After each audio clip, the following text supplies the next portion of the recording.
couldn't get away.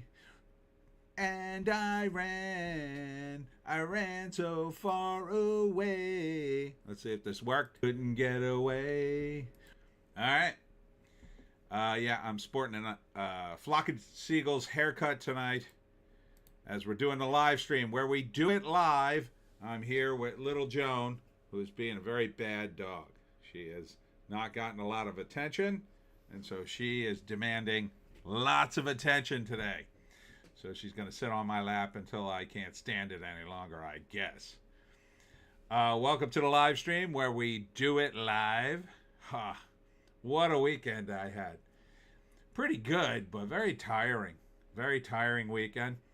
Let's see. What did I do? And the week. What did I do in the week? Basically get ready for the weekend, it looks like. Yeah. No, I did the Jersey Devil Fable Fest on Saturday. So I went all the way up to Asbury Park, and I set up my booth that turned out in the street because the weather held, and I did my talk. It was pretty good. It was pretty good. And then today I did the Smithville Art Walk, which was postponed from last week, and I did okay. I wasn't super happy with my numbers, but it was, I always want to do way more. So it was okay attended, but the weather kind of impacted. It was a little cold, and it was very windy, like crazy windy. So windy, like I have a tent, and I have a whole system where I like keep the tent weighted, and I put bricks down, and then I put my table legs on the bricks. So there's no way, unless you get a major gust of wind, this thing's gonna move. And in fact, the table in front of me, the vendor in front of me, her whole booth got practically wiped out with a gust of wind, and mine didn't move. I was like, yeah, I'm doing this right. But then later there was an even bigger gust of wind, and it actually moved my tent, and I happened to be standing up, and I caught it. Otherwise, it would have went right over. So that's how windy it was. I mean, unless I got more weights, there'd be no way for me to weigh it down any more than I already did. So at that point, I have like a canopy section on the tent. It's kind of a cheap tent, but the advantage of it is I can take the canopy off. So I did that. And then once I did that, there was really nothing for the wind to blow against except my sign, which it did a number on my sign too. But great people coming out. A lot of people took my postcard, which is always a good sign. They seem very interested. I think a lot of people didn't want to carry books around. I think that's the main drag at an event like that, because people were walking around with beers and hanging out, and they don't want to carry a lot of stuff, which I don't blame them. So a lot of them are going to buy books later. I had a bunch of books bought after the Asbury Park show, so that was good. And then what do I got coming up? Oh, a bunch of stuff. Well, two things. And, Indie Phantom's here. Watched Murder in Blue Light earlier, which is a 90s Italian horror flick with David Hess playing a detective. Basically, a call girl in New York City who's looking for her brother's killer. Gust of wind taking out Booth. That's nasty. Reminds me of umbrellas on the beach, which are dangerous when they go flying. Yeah. Very, very similar. Very similar, because then the legs are up in the air, and then they push, hit people in the face and whatnot. And she had waited, the vendor who lost the tent, she had weighted the tent, but the weights just weren't heavy enough. It's crazy. But overall, good thing. That Murder in Blue Light sounds interesting. What year? That's in the 90s? I'll have to look that up. Did I see any movies this week? No, didn't see anything this week. I just I did a lot of house stuff this week, and I'm working on the new book and trying to get some more gigs, the usual. So all right, let's see what we got going here. What time is it? Oh, 7:04. Yeah, let's get into it. Let's see the box office. I sort of skimmed it, but not too many surprises here. Number one movie is The Devil Wears Prada 2 at 77 million, which is not surprising. It's a big enough movie that it was going to beat Michael on its second week. Indie Phantom also started to watch Epic, the Elvis concert / documentary. It is pristine footage of Elvis behind the scenes on the start of his Elvis performances days. Interesting. 1991 is the Murder in Blue Light. I wouldn't watch Devil Wears Prada, but 2 or 1 or any of them. But, you know, women who like fashion, I'm sure this is their kind of movie, because it's all going to be about fashion. They're all going to make, you know, Stanley Tucci plays the catty gay guy, and it's a bunch of women putting each other down over their clothes and their looks and all that kind of stuff.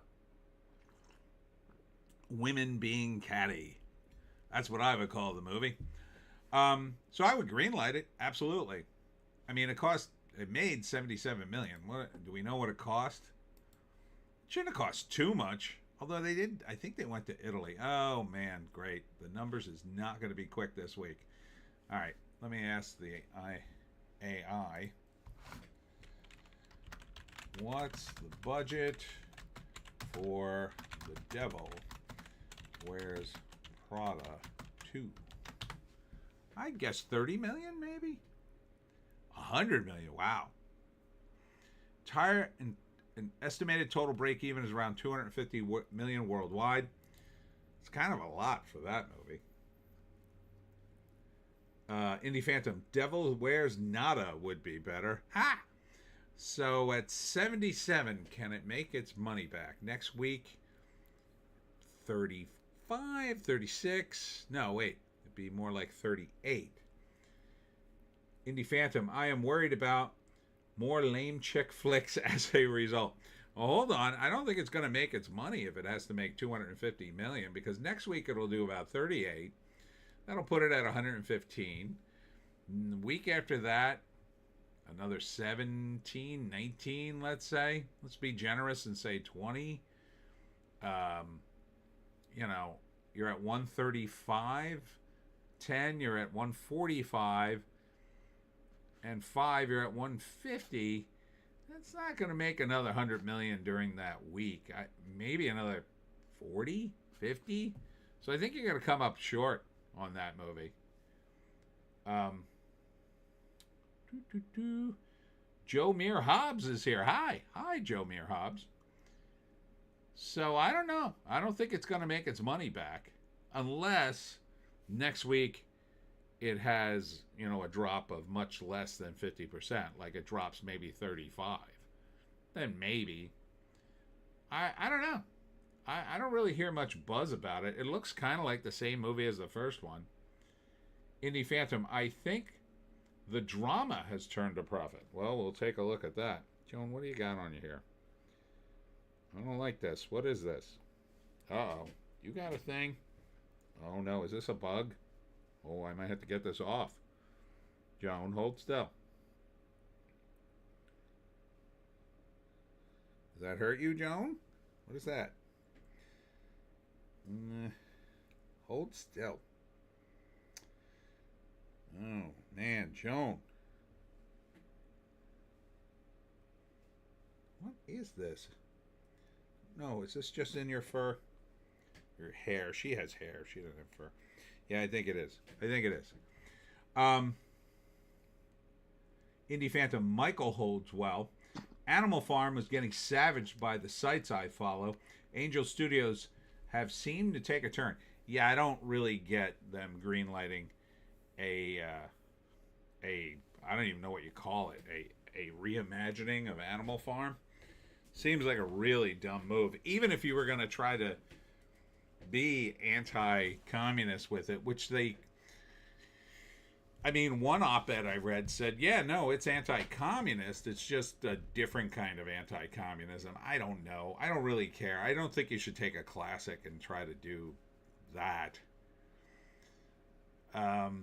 Yeah, Michael holding good at 44% drop. So that is definitely got legs at 54 million. So, this thing load? No.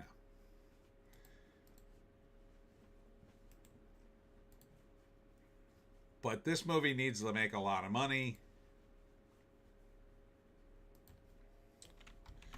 What was the budget? The movie Michael. I think this needed a lot of money. Budget 155 to 200 million. That's a lot of money, but it's doing well. So, I mean, it's at 183. 50, I don't know, man. It really probably needs to do about 300. But that is a biopic that's doing better than any other biopic, so I gotta think it's gonna make its money. Indie Phantom, apparently the animation is cheap as F looking. Yeah, well, I don't know. I don't really care about the animation. If the movie's good, I can kind of overlook it, but I mean, Super Mario Galaxy movie, the characters are so simple. Like, how much detail can you put on them before it starts to actually go the other way? That's at 12.1 million in its fourth week. So that continues to do pretty well. Project Hail Mary at number 4, 8.5 million in its, what would that be? That's sixth week. So that's pretty good. Indie Phantom, the movie is not good apparently. No. I hear terrible things about it. Number 5 is Hokum. This is an Adam Scott horror movie. I really don't think a guy like Adam Scott should be making the jump to horror movies. Seems like a weird move for him, but it did 6.4 million. Let's see. Man, I hate when this site gets jammed up. All right, I have to do this all by hand. What is the budget of the movie Hokum? Probably pretty low.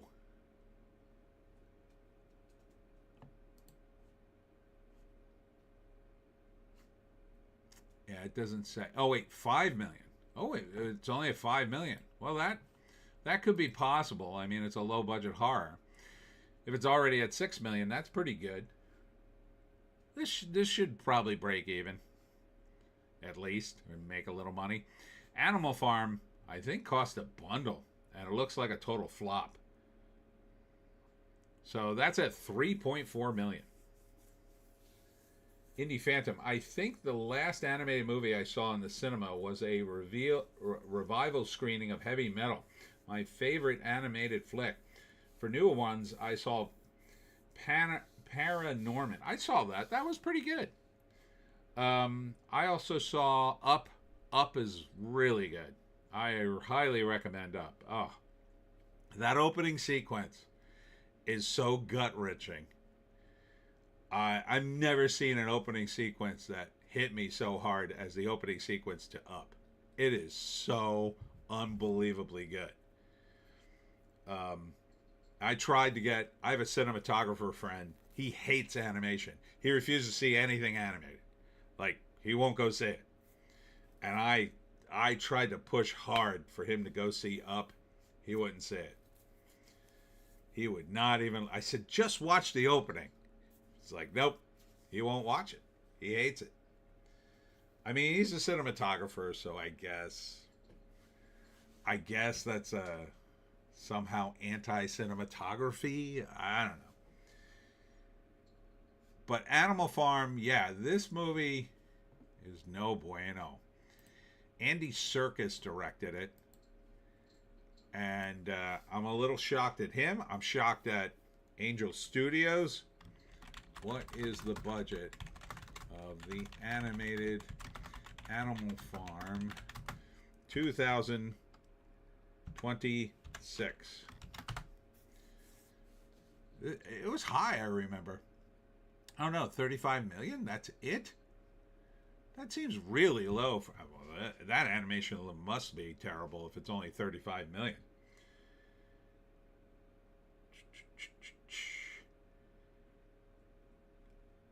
Indie Phantom, that first part of Up should have been it. Works great as a short film. I am like your friend when it comes to recent Pixar stuff. I didn't even watch Wall-E. Oh, Wall-E's cute. I liked Wall-E. Very watchable. Andy Serkis is an odd one. I met him once. He was really upset he wasn't being... This was like right after the first Lord of the Rings movie, I guess. And he seemed pretty upset that he wasn't getting nominated for an Oscar. And, like, he was just in the room talking, like, ranting about it, kind of. And I'm not sure who he was ranting at when I walked into the room, but at some point he kind of looked at me like, huh? Shouldn't I get a nomination? And I was just like, yeah, Andy. Like, I don't know what else to say. I didn't like him as Claw. I thought he was bad as Claw. I thought it was way too over the top. For what was that? That was the Black Panther movie. And he directed something else, which I think I liked. Let's see.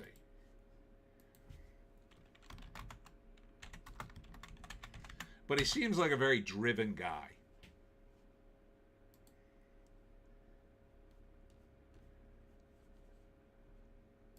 You know, you think for a guy who... Okay, this is acting.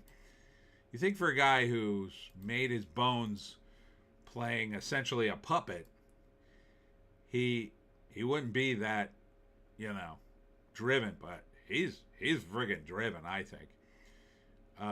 He directed Venom: Let There Be Carnage. That didn't get a lot of good reviews. Mowgli, Legend of the Jungle. I forget what that was. You know, I was thinking of something else, I guess. But he's directing this new Lord of the Rings, Hunt for Gollum. I don't know. Oh my God. Animal Farm on IMDb got 2.7 stars out of 10 on the IMDb. That's atrocious.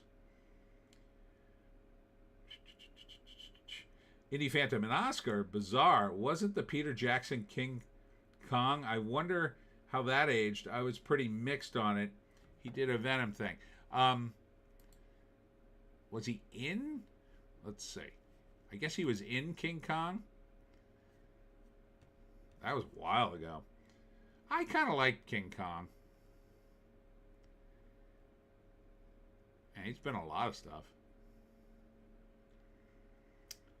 Gosh, what year was that? Holy cow, he goes back a ways.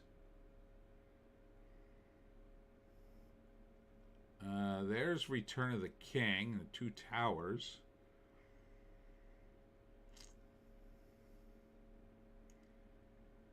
Yeah, I'm not seeing it. But I'm a little punchy, so I may be missing it. I'm a little punchy from the show. Sitting outside all day kind of makes me loopy. I don't like him as Alfred. I definitely don't like him as Alfred. He's too Andy Serkis to be Alfred. Christmas Carol. He was Marley. He was also the ghost of Christmas Past in another Christmas Carol. He was in The Rise of Skywalker. Oh, he was Snoke? Who's Snoke? I don't know. Ugh. Now there he is as Claw. Ulysses Claw. Planet of the Apes. Yeah, I mean, I don't know. I thought he played King Kong in 2005. Well, let me just check 2005. I mean, he's definitely Caesar in Planet of the Apes. Maybe you're thinking of that because it's another ape. But let's see. Really been typecast as the Ape Man. Oh yeah, there he is. Oh, Peter Jackson's King Kong, the official game of the movie. He was the voice of Lumpy. So, I'm not seeing it here. Indie Phantom, Snoke is that giant CG character that was introduced and quickly killed. Hmm. Um. Zoop. Yeah, I don't know. I don't know, Andy. I just think you shouldn't defile a classic. Call me crazy. Even if they had decided, let's do a straight up um, perfect interpretation of Animal Farm, I don't think this movie would have done very well because it's kind of a depressing story. I mean, it's an allegory for communism, right? I think everybody dies at the end, or a lot of them do.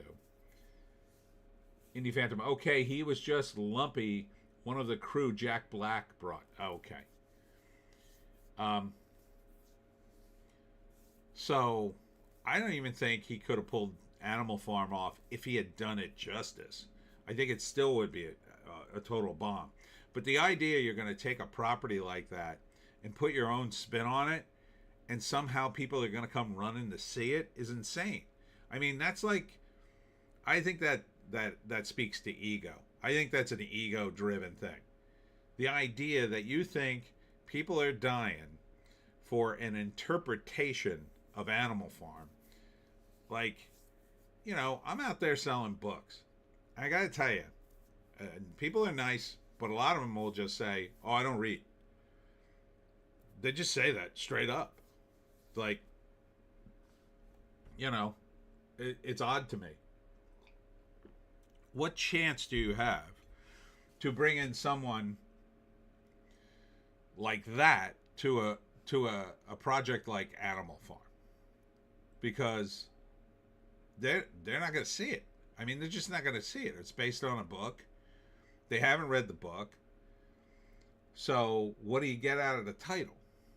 You get, is it about a farm? Like, they don't know what it's about. And then if you tell them, well, it's an allegory about communism, I'm pretty sure their eyes are going to roll back in their head and go, okay, Poindexter. Listen, I got to go, you know, on a date with a real woman. You keep going on with your movies there. Like, I don't see any real, like, oh, we got to make Animal Farm. Let's watch that. Like, Animal Farm is the kind of thing you show to an 8th grade class and you make them watch it because it's a classic and everybody hates it, and then you discuss it afterwards like, why did all the farm animals die? I mean, this thing was pretty boring up until the end when they all died, and then everybody's like, oh, it's an allegory for communism. Oh, I guess communism sucks. Like, that's what it's for. I don't think it's really for mainstream entertainment. Indie Phantom, I looked it up. Andy was also Kong in the motion capture. Oh, okay. So that's his thing. So I guess he didn't get an acting credit back then. The other role was just a cameo, tip of the hat. Wow, he's been typecast, right? Starts out as King Kong, goes to Gollum, then Planet of the Apes. Like, as soon as they need a monkey, get Andy Serkis on the phone. We got a giant monkey movie we got to do. Indie Phantom, was there an older animated Animal Farm? Yes, I believe there was. I might be confusing it with Charlotte's Web. We were shown one of these in school. Well, I don't think they want to show Animal Farm these days in schools, and even back to the 80s to a great extent. Yeah, here's one. Here's a couple of them. Here's one from 54. This one's probably legit, exactly like it. In fact, I think I've seen this one.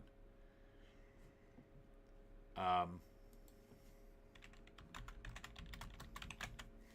one from 1999, and Kelsey Grammer did the voice. Oh, this looks like live action. CGI. Kelsey Grammer. And then I think there's one from 44. Oh, there's one from 2023. 2020. Yeah, people are doing this all day long. 54, I think, was the classic, though. Let's see. I think there was one from 44, though. I thought I saw on this list.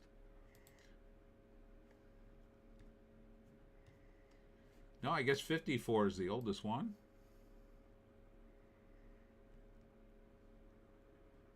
Yeah, it's too heady, I think. He was considered the motion captured god, it says Indie Phantom. He is credited as King Kong. Oh, he's not under acting. Indie Phantom, nice. I love the older 2D animated look, so that I will check that out. The 54 one looks legit. Yeah, 54. There'd be no way this wasn't like totally anti-communism. They probably couldn't wait to put this thing to do this thing as a cartoon. Like literally the day the technology arrived. Oh, we have the technology to do a cartoon complete from beginning to end, full-length feature movie. Well, let's get Animal Farm in production right now. Yeah, they knew how to get rid of commies in 1954. They wouldn't put up with the crap we're putting up with today. So Animal Farm, yeah, I just wouldn't even if you had done it right, I wouldn't expect it to do well. And then to do it with Seth Rogen and kind of make it a comedy, like, come on. You can't make a movie that's like taking Charlotte's Web and turning it into a comedy. Hey, let's see Wacky Charlotte's Web. Or Brave New World. Like, it's not even worth watching if it's a comedy. That's not what it's for. I swear to God, people in Hollywood, can you imagine these people going to their therapist and crying that their movies don't work out? I mean, and then the therapist having to listen to them tell these stupid ideas, and they're just sitting there like, no, probably wasn't your fault. Probably the audience. Yeah, that's it. Blame the audience. So this might, I would think this would put a real damper on Andy's directing career. Indie Phantom, Animal Farm 1954, the perfect debut choice for your new watch-along series, Tony. Am I right? Yeah. That's, once I get kicked off of YouTube, that'll be something I can finally do. I'll just be watching it going, yeah, that's terrible. See what commies do? Remember, kids, don't be communist. Meanwhile, YouTube is in the process of kicking me off right now. Dropping to 7 from 4 is Lee Cronin's The Mummy at 2.2 million in its third week. And looks about done. Looks about done, I think. Try. Is this going to load this time? No. What is the budget of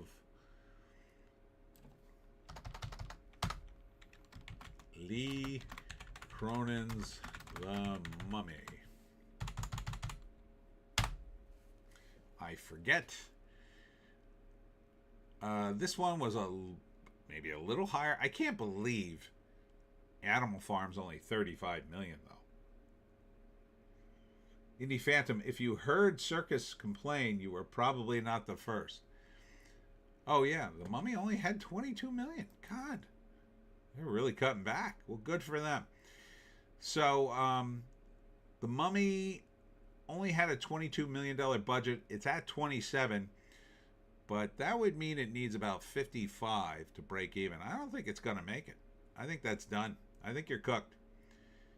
Maybe you get to 35 million. That's it. I think you're done. Deep Water. This is that new movie with Aaron Eckhart. Poor Aaron Eckhart. He, after being Two-Face in the Batman movies, he never really seemed to take off. And this guy works hard as F. He's in a lot of movies, and he's good. He's good in the movies, but I don't know. He kind of got dropped a tier somewhere along the way. I mean, in this one, he plays a pilot. I think that's this movie, where the pilot crash. They crash. I forget why, and the plane is floating in the ocean, and then sharks are attacking everybody. So he has to, I don't know, fight the sharks or save the passengers from the sharks somehow, and they're all getting killed one by one. I won't see that movie. That's one right off my list. I don't want to see movies where people get eaten by sharks anymore. And that's my worst nightmare. Getting on a plane, crashing in a plane, and then surviving long enough to be eaten by a shark. I mean, that's pretty much it.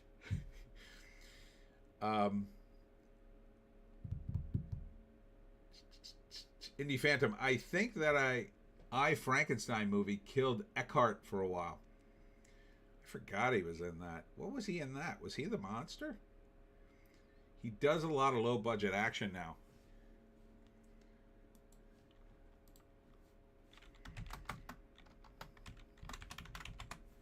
Oops. Come on, is this working? No. Franken. There it is.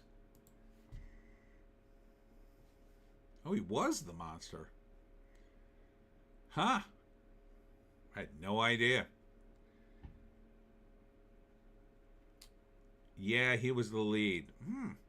Stuart Beatty. This is a movie that's been done to death. Well, he looks perfectly normal in that still. Did they somehow turn him into a normal guy? Or is that... Oh, these are clips from his other movies, I guess. Oh, boy. Yeah, stop doing Frankenstein movies. They've done it too many times. That is the most done story in cinema history. Frankenstein, and I think Dracula's right behind it. Although I gotta say, Dracula still holds up. I would 10 times rather see another Dracula remake than Frankenstein, because I think Dracula has more drama, and I kind of like vampires, but Dracula just has more drama with the love story, and Frankenstein kind of doesn't really have that. It does, but it never, I don't know, it doesn't play as well as Dracula. It plays pretty good. Yeah, I mean, Frankenstein's okay. I love the old Universal Monster movie Frankensteins. Those are great. That's like a franchise, that. One to the next. But yeah, I mean, I don't know what new thing you're going to get out of other than sets. I mean, like, what did Del Toro really get out of remake of Frankenstein for the umpteenth time other than awesome sets? It's like the same thing over and over again. Indie Phantom, let's do a Bride of Frankenstein set in the future. Don the Second is here. Sup, Tony? Sup, Don? Yeah, I think that ship has sailed with the Bride of Frankenstein. Indie Phantom, I never saw the De Niro one, but he looked stupid. That looked really bad. Yeah. That looked like, you know, he was still kind of the actor's actor when he did that, I think. That was before his horrible, like, Bad Grandpa movie and Righteous Kill, I think. And he just, yeah, that looked beyond his capabilities as an actor. It's just no good, in my opinion. Young Frankenstein's better than that movie. More dramatic. Number 9. That time I got reincarnated into a slime, as a slime, the movie, Tears of the Azure Sea. What the F is this? No idea. Still not working. I have to go to the IMDb.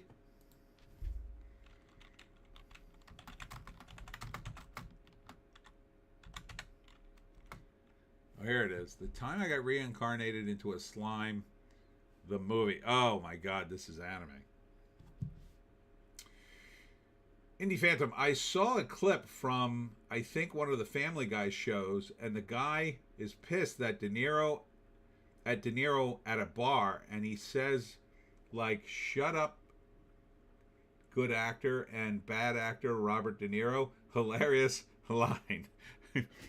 Well, the all-time best is just that movie where he plays two gangsters in the same movie, and they're like, they look exactly. I mean, the mannerisms in the trailer look exactly the same to me. It's just like I can only imagine the pitch. Again, that seems super ego-driven. Like, oh, Mr. De Niro, we have this script where you'll play two gangsters, twice as much De Niro. What is this cartoon, though? Ramiru and friends visit Celestial Emperor. All right, I'm out. I don't. Okay, Weebs, you gotta stop this. You gotta stop making these. I mean, where you gotta have an English translation that I can get behind. I don't know what this is. I don't know what this is. But somehow it made $1 million in the United States. Don the second, LOL. Yeah, I mean, I'm like totally lost. But it beat the drama, dropped from 5 to 10 in its fourth week. It's going out of theaters though. $908,000. Yeah, the drama did make money. Indie Phantom, not a great movie, but I have fun with The Fan, where De Niro is obsessed with baseball star Wesley Snipes. I think Patton Oswalt did one of those movies too. I forget what it was called. Don the second, most anime movies you have to know the story before going into it. I'm trying to get back into anime, but it's a lot, to be honest. Yeah, like I found Cowboy Bebop very accessible. Like I watched the entire run of Cowboy Bebop. That show was amazing. It was so cinematic. It was so great. You didn't need to know anything in that one. Indie Phantom, as soon as I hear anime, I'm out. There's a couple of good ones. I gotta say, Cowboy Bebop, very cinematic. Very cinematic. And there's a few others, and if I mean, Don's right. You kind of got to know it, or you kind of got to get into it. But that's the way it is in anime in Japan, because it becomes a hit comic, and then it gets turned into a cartoon, and everybody going into it knows it. So, but man, that title, that time I got reincarnated as a slime the movie, Tears of the Azure Sea, like, cut it down to 6 words tops. That's it. You get 6 words to sell me a movie. What was the stupid site? What was the budget of the drama? 28 million.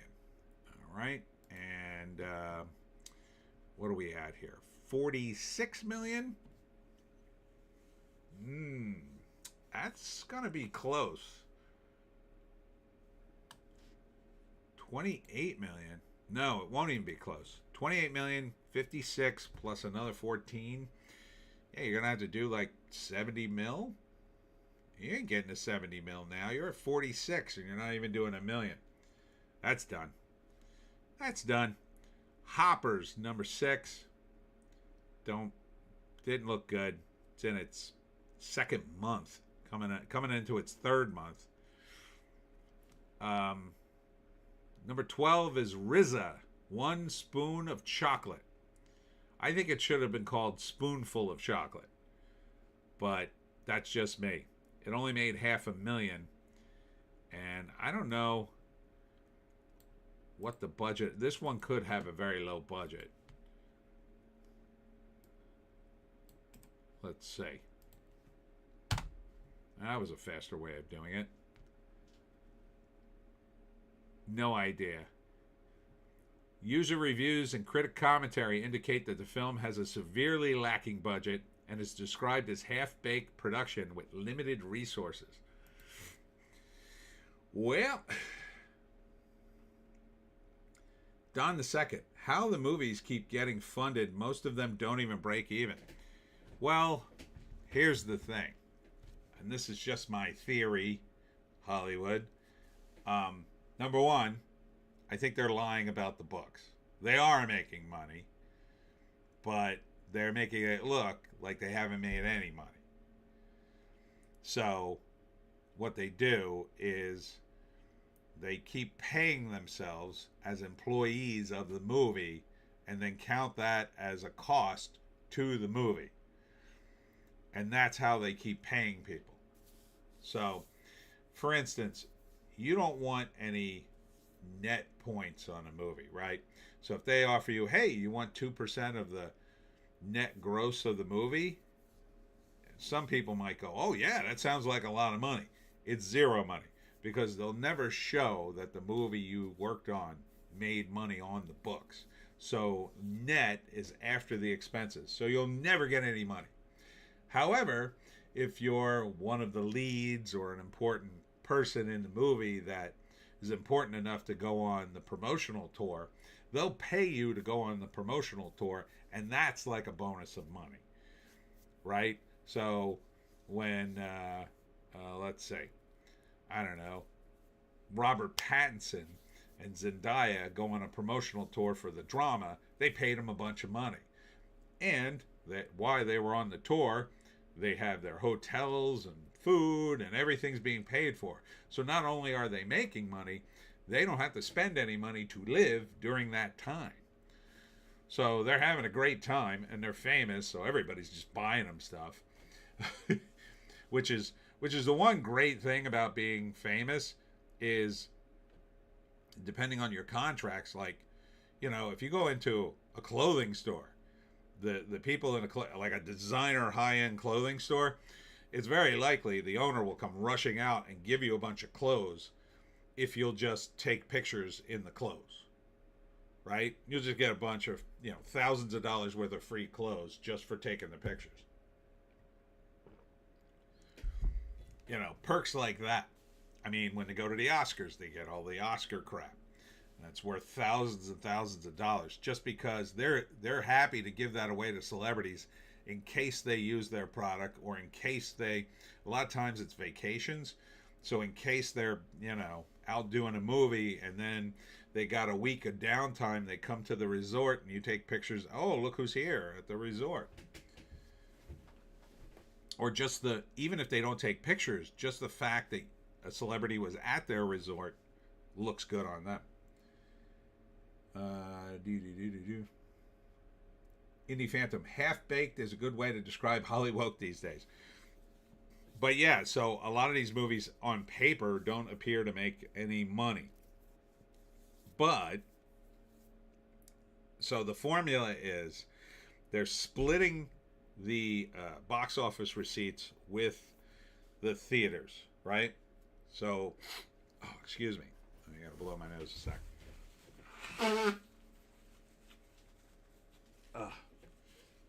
So let's say your movie costs $100 million. Because you're splitting the box office, you have to make $200 million to break even, right? Don the Second makes sense. It's like a lost leader. Yeah, for them. Clint Miller's here. Hello, all. Hello, Clint. So with the theater, typically you're splitting the revenue, but that may not always be the case. And I had a friend who made a movie. He took the movie to the local theater and just cut a deal with the theater right there, and they showed his movie, and he just took the money home, which is possible to do. You know, they can cut a different deal potentially, but currently under the system, that's usually how it works. They got to split half the proceeds. Now, when it comes to the advertising, they say it's half the budget. So again, if you have a $100 million production, you got to make $200 million to break even for the production. But you spend $50 million allegedly on the advertising. But do they really? So if Disney has a movie and they want to advertise it on ABC, they can. But ABC is owned by Disney. So when they pay ABC, and they will pay them, they're just moving money from one division of the company to another division. And while they're losing money in the transaction, they are also being able to write the expense of spending the money at ABC as a write-off to the movie. And then that is where all the profit's coming from the movie, if it does well, so they can write that off. Now, ABC, another division, has to show that as profit, but then it's like a smaller amount, and then you have other profits. So it's like, I think it's a way to kind of spread their money around so they don't have to pay as many taxes. And it's probably so complicated and convoluted. I'm guessing, playing fast and loose with the books. And I've always said that about Hollywood. I think they play fast and loose with their books. Don the Second. Dude, if I was on my age in the 90s, I probably would have been in a hip-hop group or try to get a TV gig, LOL, but I prefer live streaming games. Yeah, because TV's dead. I mean, these days I'm watching Asmongold watch arrest videos. He's a little out of control, that guy. But you can watch anything on the internet now. So TV doesn't really work anymore. The reason TV worked is because everybody was on that schedule back before the internet. You would come home, you'd eat dinner around 5 or 6. Maybe you'd watch the news with the family while you're eating. Afterwards, there'd be this sort of local time slot from like 7 to 8 where you might continue to watch news or you might watch some local programming. But then at 8 o'clock, it was prime time. And that's where all the good stuff came on. The sitcoms and the TV shows that everybody watched. And because we watched television and we didn't have the internet, and we're talking like the 70s, we only had 3 channels. And then we got cable, and then we had like 50 channels. And we got more and more channels. Eventually we had videotape, but videotape was kind of unreliable. It was kind of a pain in the ass.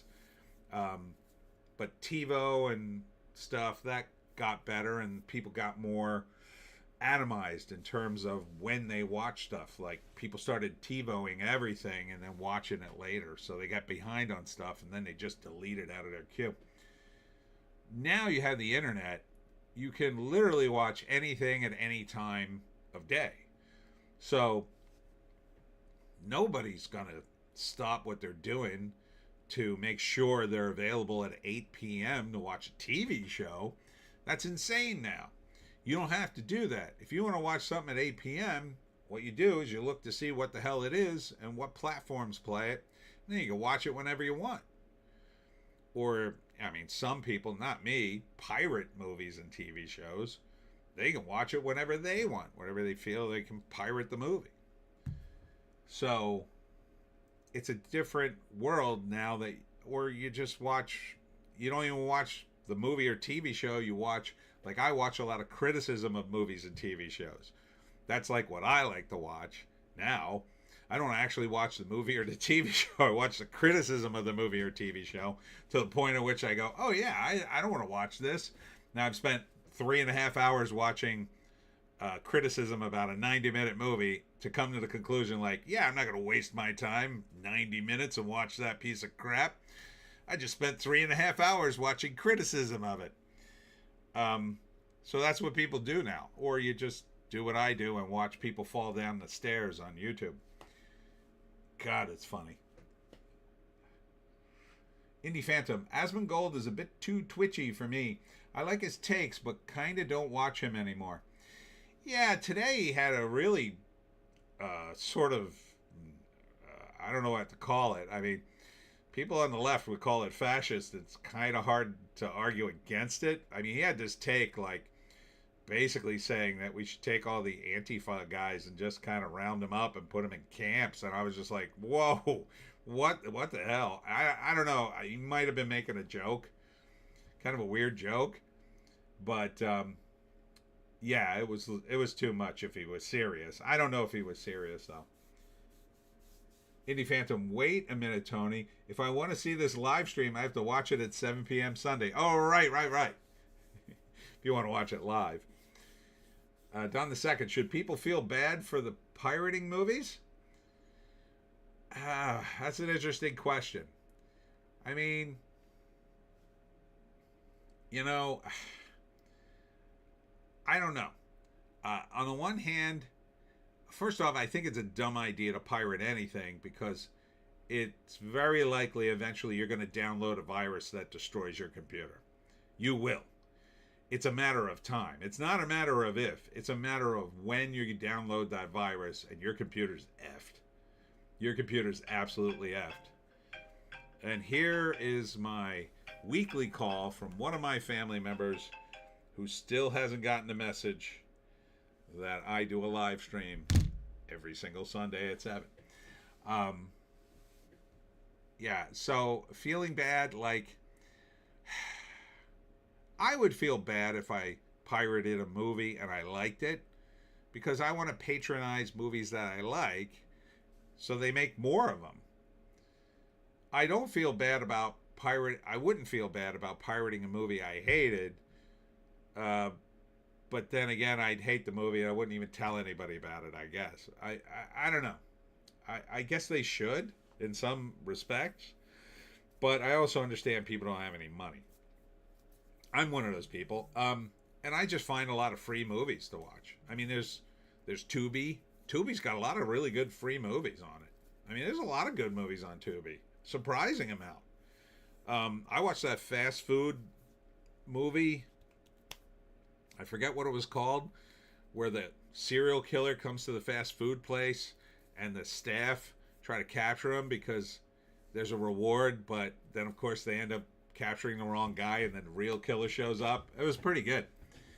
And they got a few movies like that are just meat and potatoes, regular movies that I miss now because the movies are so off the wall. But when you're talking about like a big budget thing that, like Star Wars, I don't care if people pirate that movie. I want it to fail. But I don't know why you would waste the technology to even pirate the damn thing.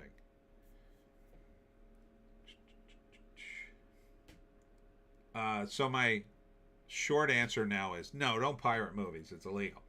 Indie Phantom, I only pirate these days, so I am not supporting Hollywoke, even though I often still feel like my time was stolen. Don is laughing. To be honest, if you've done it for a while, it's basically foolproof, LOL. If you say so. But I don't do it. To me, it's bad karma. And I usually find a way to watch it for free anyway. And I'm not that picky, ultimately. There's very few movies that I have to watch. Like, I had to watch Sisu. If Sisu or Sisu 2, which I also watched, had been on, I don't know, I think it was on, where did I watch it? I guess I watched it on Amazon. I was happy to pay for it. I liked it. It was reasonable, the price. So, I'm happy to pay for a movie I actually want to see. I am not happy to pay for a movie that's trash. Indie Phantom. Yeah, to be fair, I use Tubi probably more than anything because they don't even have to wait to watch and they have a cool old catalog. Yeah. So I like that too. I have HBO still for free, so I watch that. Once in a while I find something on that. The last thing I watched on that was Smiling Friends, which was really good. And now it's done, of course. But there's just not a lot of good movies out there. I mean, mostly garbage. And Amazon eventually has it all, somehow. Don, just feels like the value of entertainment and all the other crap has gone down since streaming. The internet is accessible. It's true. Yeah. And eventually, like I've been saying, someone is going to make an amazing AI movie that is going to burn up the internet, and they're going to sell it for like, I don't know, $5 a pop, and people are going to download the F out of it, and they're going to watch the hell out of it. And that guy's going to be a millionaire overnight. I hope it's me. I mean, that's what, look at Louis C.K. Louis C.K. built up an email and then launched his one of his shows after he got canceled. He did a stand-up show, and then I'm on his email list, and I got the email, and I downloaded his stand-up special for $5 and watched it. It's not even worth pirating if it's $5. Why even take the risk? I don't even want to risk the computer for $5. For $5, I'll give Louis $5 to see his stand-up special. It's good. So, if the movie, let me ask you a question, Don the Second. If the movie was only $5, would you just pay for it? Indie Phantom. There are different degrees of pirating. I am rarely in a rush to see anything now. Yeah, that's part of the problem too. If you wait long enough, almost everything gets free eventually. You know, it depends on how long you want to wait. All right, continuing. Oh, here it is. The worst movie ever made. You, Me, and Tuscany. Still in theaters. $250,000. Now let's see if this will come up. Oh, there it goes. It works now. Oh, this movie's awful, I say. The production budget was $18 million, though. So it got over, it's worldwide, the production budget got just over it. $21 million, but that's not enough to make it money, I think. Don, LOL, that's why I started buying DVDs again. Low key, since I have a DVD player, and they're also cheap nowadays. Yeah. I miss those days. I still have a DVD player, but I don't really watch much. It's good to have physical media. Indie Phantom, I watched the movie Apex the other day, technically from Netflix, and it was so CG heavy and derivative of other movies. That looked terrible. That looked like a girl boss movie where Charlize Theron beats the hell out of Taron Egerton. And I just thought, isn't he like half her age, and or 10 years younger at least, and she's like getting up there, and you're telling me she's gonna beat him in a survival movie? Yeah, I don't think so. But I'll give her this. She did, in Times Square, did a promotion for the movie where she climbed she was in a harness, but they built an entire rock wall for her in Times Square so she could climb up a cliff and climb to the top of the words Apex. I thought that was kind of cool. Don the Second, and there are a lot of movies I need to catch up on. There's still some good movies. I really liked Havoc. That was pretty good with Tom Hardy. And Sisu 1 and 2. Can't be beat. Indie Phantom. $5 seems steep for just one movie. For streaming, that is. I guess that's what rentals used to be. Yeah, they're about $5, maybe a little less. There's rumors. Someone said the other day on X that there's a rumor that they're going to bring back Blockbuster. That you're actually going to go back into the store again and rent movies. I don't know. Could that be true? That would be kind of cool. I kind of miss it actually was an experience to go to the movie or go to the Blockbuster and walk around the Blockbuster and go, and look at all the movies. And then they had snacks and stuff. So maybe that might work. I think what they should do, and I said this back in the Blockbuster days, and some places did this, you should open a pizza place that'll also deliver a movie, right? So you order a pizza, you call it pizza and a movie. And so you order a pizza, and then you order a movie with it. And then they bring you the DVD or the Blu-ray or whatever, and then you eat the pizza and you watch the movie. I think that's a good idea. Then you have specials with, I don't know what you would charge for pizza and a movie. Pizza's getting pricey these days. I would charge $25, right? I think that would be a fair price for a large pizza and a movie. maybe you could do 20 under the right circumstances, but you know, if you didn't go nuts on the pizza, plain. Depending on, I don't know, I'd have to crunch the numbers. Indie Phantom, Charlize Theron's plastic surgery has made her face immobile. It's not as girl boss as it seems, but just dry. An old woman's just dry? That's crazy. Indie Phantom, oh yeah, I have to watch Havoc. Oh, it's good. I really like that movie. Don the Second, the last movie I watched with a friend recently, it was Grandma's Boy. That movie really helped my mental. I've heard the legends of that movie. Indie Phantom, I think bringing back video stores would work as a business now because people miss it and not everyone is savvy about the internet. I know people that get DVDs from the library now. Grandma Boy is fun. I did like one of the actors in it. I forget his name. He was in Reno 9/11, and he plays Terry, the gay guy who they're always arresting for being a prostitute, and he's on roller skates. Oh God, I forget his name, but he always played that character on Reno. And like when I hear his regular voice, it throws me off because I always expect him to use the Terry voice. Yeah, that was back when comedy was still comedy. I mean, we need more comedies. I keep saying it, but it's really true. After You, Me, and Tuscany is Mother Mary, a Anne Hathaway movie where they turn her into, like, I don't know, Lady Gaga or something. Don the Second, yeah, I have a cool store. It's called Mega Media Exchange. They sell all physical stuff and games.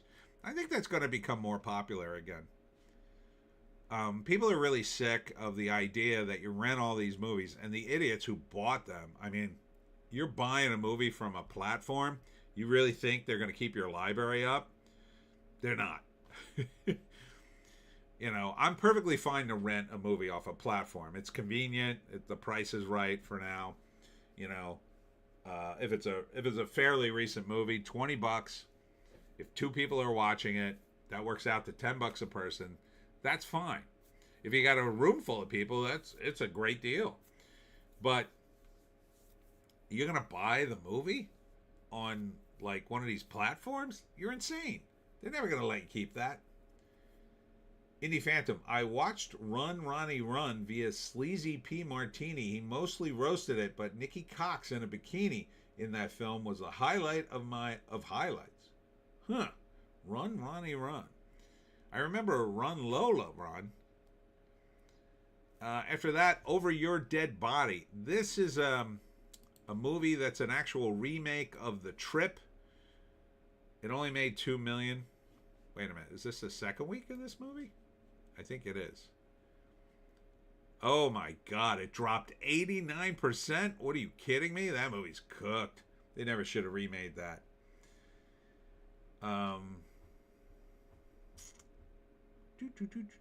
Don the Second, dude, buying DVDs is almost the same price, if not cheaper, than renting or buying it on Amazon. LOL.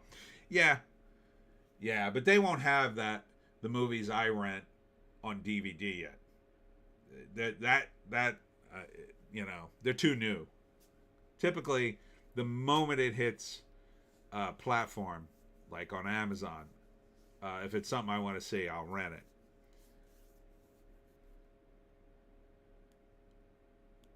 Indie Phantom, I know a friend who has like 40 digital movies purchased from a generic platform. Yeah, that doesn't sound like a wise financial decision to me. Unless you have some way to download it or tape it or whatever. Don the Second, that's how freaking cheap a lot of DVDs are nowadays. Are they making new movies though into DVDs is the question. Indie Phantom, yeah, it's like that stupid comedian David Cross that starred. He was a disaster on Bill Maher's Club Random recently. I heard about that and I saw some of the clips. Brutally taken down. My ex-boss Bill Maher summed it up perfectly. He said to him just straight up, "You're living in a bubble, dude." And he is. He's a millionaire. Let's see how much he's worth. I think I looked this up before. He's got to be like 30 million. No, he's only 10 million. 10 million. He lives in Brooklyn. He's living in a bubble.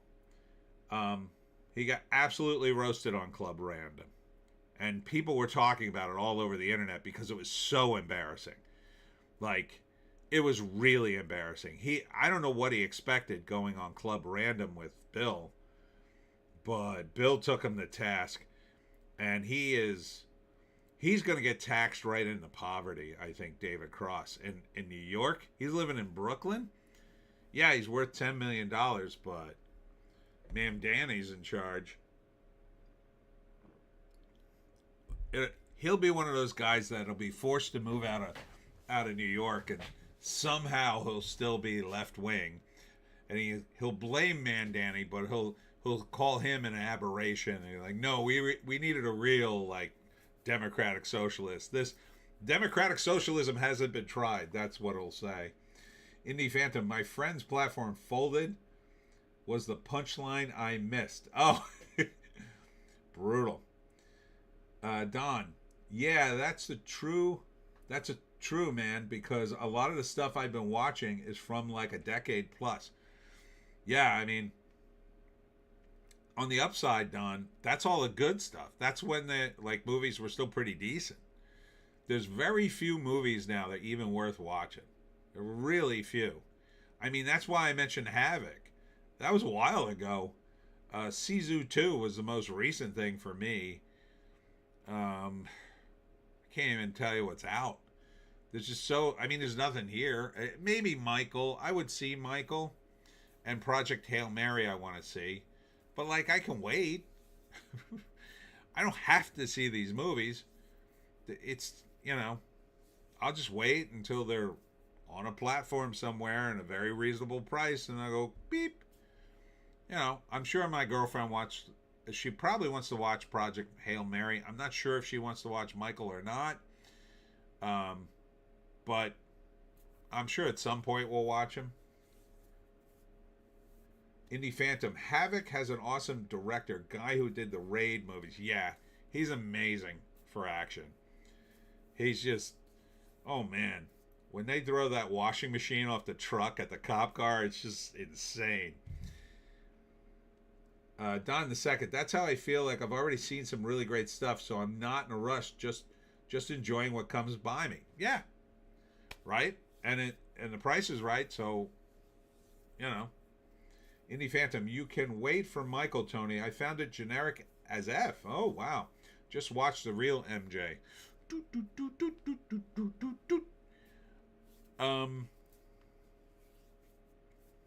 Yeah, I'm not. I kind of want to see it just for the music, but they clip things now, and sometimes I see too many clips of a movie, and I go, nah, I don't want to see it. I haven't seen it all, but I've seen enough of it. What movie did I start to watch in clips, and I kind of just started searching on the internet. I'm trying to think of what it was now. God, I can't think of it. Oh, it might have been that movie with, God.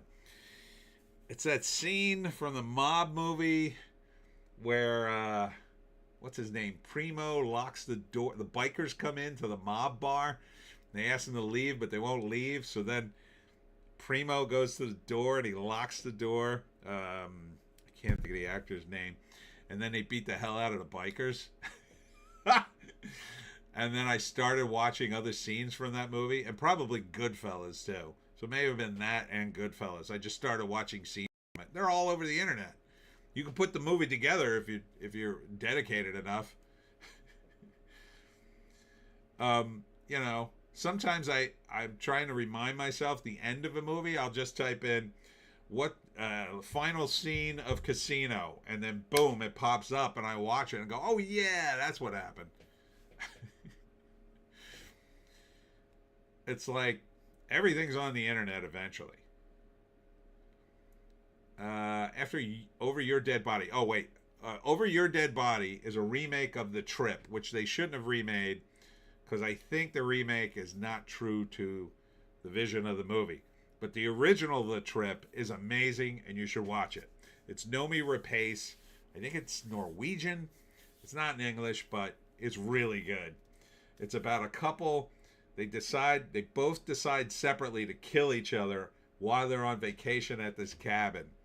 And it gets nuts. Indie Phantom. I will say the nephew is awesome. But see if this works. Am I back on? See if this works. I am back on. Am I back on? All right. We're back. I am back on. Am I back on? All right. Sorry about that. I just got back on. I had to shut down and restart. Sorry for the delay. Been having some computer problems. Gonna have to get a new computer soon. Yeah, no, it was on my end. The computer just locked up. All right, trying to finish the box office. There is One Last for the Road. I think I did see the trailer for this. It's a foreign movie, and I can't remember why I've seen this. I'm going to shut some windows just in case it's the windows. Two small-time Italian crooks. Yeah. And they go to meet a friend is basically, you know, it's sort of a very random European movie. But it looked okay. I mean, you know, what is that movie? The Stranger? I think it's a love story. Yeah, we went over this last time. Merceau works as a clerk in an office in Algiers during the French colonial occupation. A modest man who keeps to himself, Merceau finds his routine upended by the sudden death of his mother. At her funeral, he faces scrutiny from all corners for his failure to perform his grief. Marceau's reputation for otherworldly detachment carries over to all aspects of his life, from his tentative romance to Marie, to his indifference to professional advancement. That sounds like the most French movie ever made. Yeah, hard pass, says Indie Phantom. That sounds super French. All right, let's see. Mad Bills to Pay or Destiny de la Curso Malo. Miraz number 3. These were all doing a few grand. Continental 25 did a grand at 0.1. Natchez, $1,019.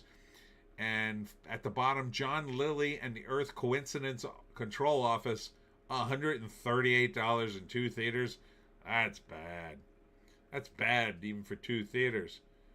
It sounds like he ran out of friends to go watch his movie. 170 million though for the week or the weekend. That's pretty good recently. 170,078,910. Now most of that's from the top 2 movies, but still, it's a lot of money. I don't think it's really an indication Hollywood's coming back, but seems to be an indication that it's not going to die quite just yet. All right, let's see what's going on. Indie Phantom, where's all the Mandela buzz? It's May the 4th soon. I don't know. I don't know. May the 4th be with you. Oh, Mandalorian and Grogu, I mean. Oh. When's that come out? That comes out soon, right? Mandalorian and Grogu. Drops. Oh, no. Doesn't drop until the 22nd. So we got a few weeks. Yeah, I don't think it's going to do well. It's tracking to be now the worst Star Wars movie ever, even lower than Solo. Indie Phantom, May 22nd. Yeah. So It's bad for John. This is going to really hurt John Favreau, I think. I think they're going to saddle him with the guy who ruined Star Wars. Because I don't think they want to give that title to Kathleen Kennedy, even though I think she richly deserves it. I bet they saddled John Favreau with it, which is a shame. He is a good director, but like a lot of guys, I don't know why he picked the movies he did, other than, they just kept dumping money in his lap. Like, why do remakes of The Jungle Book? Okay, Disney paid you a lot of money. Great. Why not, I don't know, work on the Marvel movies? I mean, why not let him direct more of them? He directed the good ones. Doesn't make any sense. But anyhow, Watsy admits the One Ring art for the Hobbit set was traced from Marta Nail. That doesn't seem good. You're tracing artwork now? Oof. Oofa. That seems really bad. Sounds like a lawsuit. 103 variants, but no readers. The absolute Batman bubble and what comics became. Look, since I started in comics in the 90s, I said, don't do variant covers, multiple covers, and cover gimmicks. Just don't do them. Don't make comics collectible. Like the stores, they can do collectible stuff. Indie Phantom, Favreau might be cooked. I think he'll be cooked for a while at least. Maybe we'll go back to small movies where he kind of belongs. But in comics are completely cooked because, again, they chased the collectability down a rat hole, and this is what became of it. This is what destroyed comics the first time in the 90s. Everybody speculated on comics. They bought multiple copies of everything. They weren't reading anything. They were just buying 10 copies of first issues, and then they came up with this Ponzi scheme of doing variant covers. Oh, okay. For every 100 copies of the regular cover, you got a special cover, and that's worth a lot of money. Except it really isn't worth a lot of money. Is it? It's only worth what you're willing to pay for it. If nobody wants comics, they're all worthless. Absolute Batman is completely worthless to me. I don't care about Absolute Batman.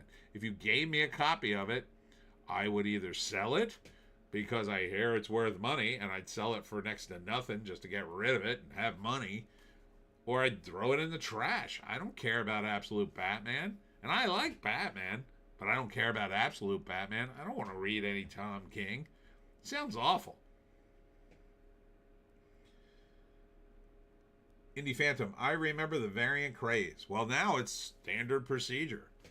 If I took over DC Comics, I'd ban it all. You wouldn't see a variant cover ever. Variant covers used to be by accident, or they used to do it for practical reasons. So sometimes they'd have a newsstand edition, and that would have a slightly different symbol on the cover, but the cover would be the same. It wouldn't be a different cover. It'd be like a different symbol indicating that it was the newsstand edition. And sometimes that one, for whatever reason, would be worth money. I don't remember why. It'd be or there'd be a mistake. Somehow there'd be a mistake on one of the covers, or they put out a cover that everybody was offended by, and then say, "Oh my God, we're gonna take it back," and then they put out a new cover, and the old cover would be worth a fortune. Like, no one cares about these variants when no one reads the comic. What comics have been reduced to is a bunch of guys buying and selling covers. If you don't read the story, the comic is essentially worthless eventually. The only reason Absolute Batman does any business is because Batman's been a popular character for like 50, 100 years, however long it's been. It's almost 100 years. Ugh. But eventually, even Batman, even Mickey Mouse, even all these characters are going into the public domain, and they're done. They're cooked. Mark Millar is working feverishly to do his own version of Superman the second it hits public domain. Like, he is stocking issues now. He's paying an artist to draw Superman, his own version of Superman. And the moment that thing hits the public domain, he'll publish that. It'll probably make a lot of money because people like Mark Millar. Batman, Tom King, I don't think anybody will ever remember these comics. Indie Phantom, Batman in public domain will be insane. Oh, it'll be great. I will totally do a Batman comic once it's in the public domain. 100%. I'm going to do Batman and the Jersey Devil. Absolutely, I will. I already had that story mapped out decades ago.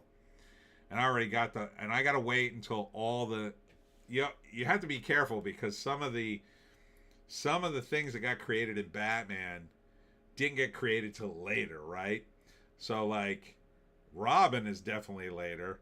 The Bat Signal I think came later. So you can use Batman, I guess, when it goes in the public domain, but then you can only use that Batman, like from that first issue for Detective Comics 27, like the old Batman. You can't use the yellow logo. That came later. Stuff like that. But yeah, that's going to be fun. Oh, that's going to be so much fun. And that'll bring it right back to the fans. But that's when the corporate guys will completely abandon it. Because they'll go, oh, well, we don't own this. We can't control it, so F this.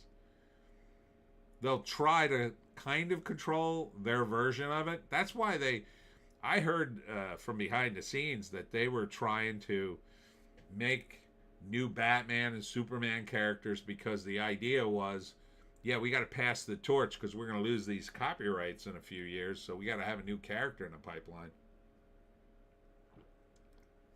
So what you'll probably see in the comics is they'll maybe obliterate Superman and, once he's going into the public domain. So they'll try to force the fans to maybe, accept, I don't know, Jonathan Kent as the new Superman or something. I don't think people will. Let's see. Sony quietly added Xbox One style DRM to PS5, then couldn't explain why. Okay. Here was a news item that rattled around the internets this week. Hassan Piker calls gamers uneffable losers and wanting families his own audience turned on him. And the tagline should be ... again. Because Hassan's his audience already turned on him when he shocked his dog, allegedly. I think it was more than alleged. I think it's been pretty well determined he shocked his dog with some kind of shock collar or whatever. I forget, but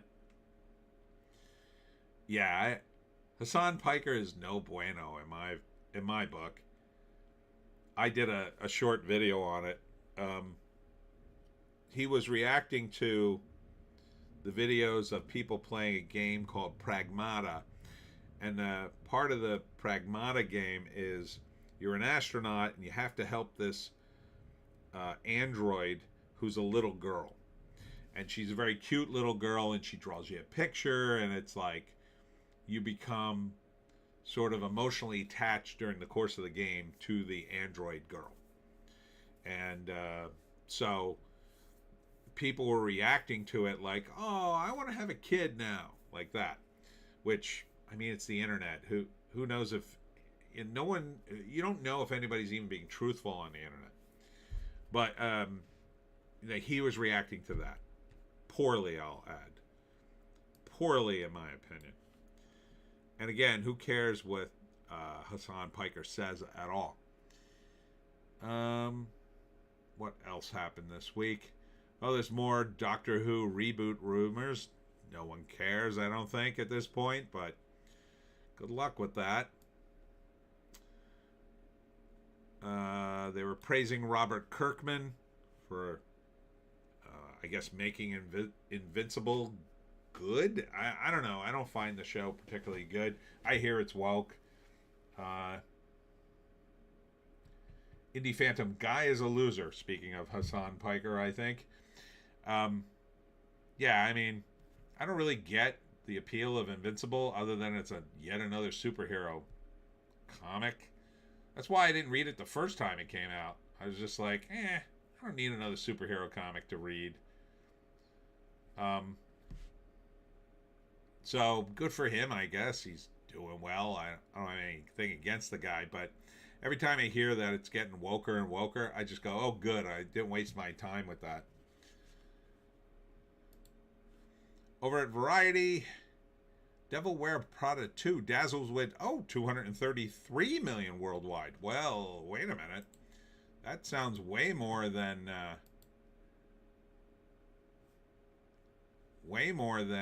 is that 233?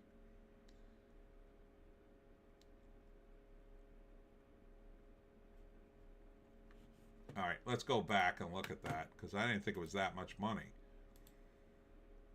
Holy cow, it was. The international box office was double The Devil Wears Prada. Oh, well, that changes the math bigly. Okay, so this movie was 100 million. So you needed 200 million for break even.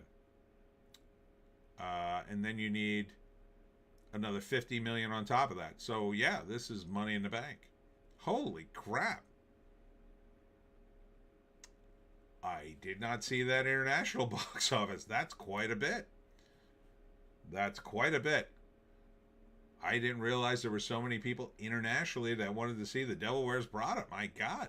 I didn't think this movie would do that well overseas, but I guess because they're international brands, maybe? A lot of women overseas apparently watching this movie. Huh. Well, that's going to mean a third one. Ugh. What else? What else? Lily Allen's one-woman show is the least populous pop tour of the year. Is it also the best? I don't know. I don't care about Lily Allen.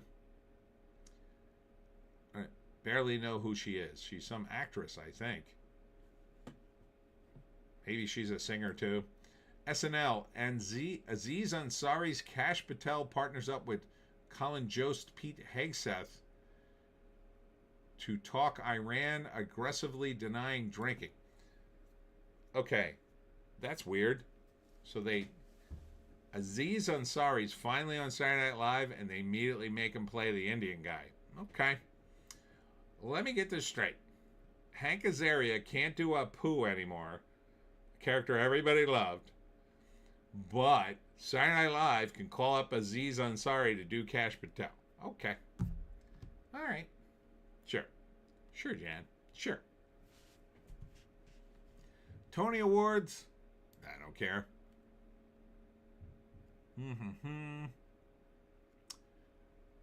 Kentucky Derby delivers record audience for NBC and Peacock as trainer Sherry DeVoe makes history. Did anybody watch that? I didn't watch the Kentucky Derby. I'm not a Kentucky Derby guy. I like the idea of a mint julep, but since I don't drink, I've never had one. And I don't think I would enjoy it because it's not minty. I like the mint part.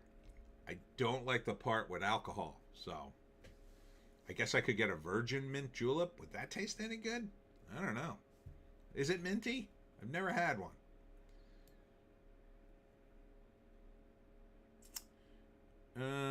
Spike Lee defends Michael from critics who think child sexual abuse allegations should have been included. Doesn't work in the timeline of the film. Okay. I would suggest to Spike Lee to watch Razor Fist's video on the Michael Jackson sexual abuse allegations. I'm surprised he's not, saying that they're overblown like the director did. But we'll see what happens when the part 2 comes out.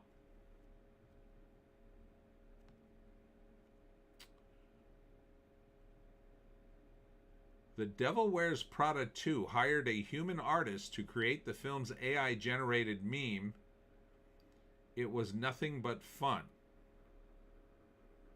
Okay. Interesting. What? Memes? They had memes before AI. Is Hollywood unaware of this? They had memes before AI.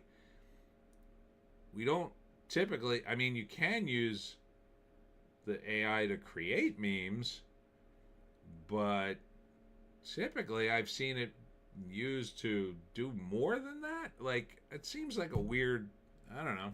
It seems weird to me. Indie Phantom, Spike Lee always poking his head in. It's true. He was nice to me, so I won't say anything negative about Spike Lee. He was so nice. He sent me a nice letter.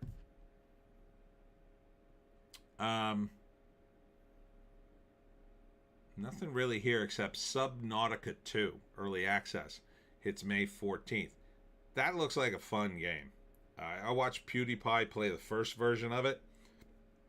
Basically, you're on a alien planet, but you're underwater. And so you have to explore the ocean of an alien planet. And then you get to make, it's like a regular video game where, like, you start fixing your equipment and then you could upgrade your equipment kind of thing. It looked cool. It looked very cool. Hollywood Reporter, the AI 25, the exclusive group of people shaping the future of Hollywood. Well, Justine Bateman definitely wants to go back to the old school ways.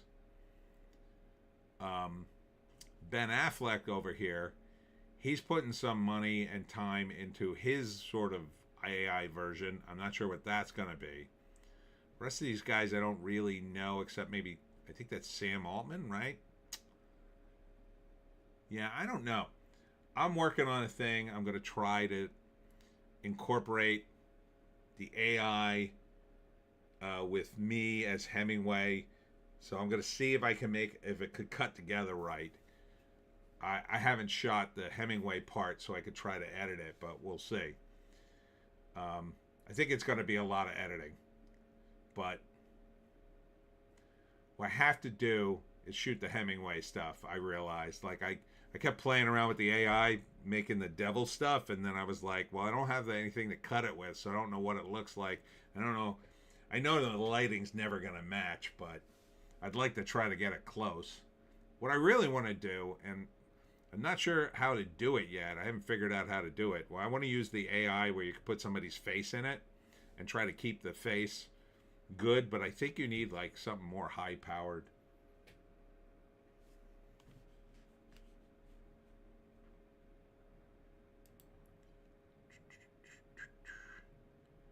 The drama before the dress code, a Met Gala curtain raiser.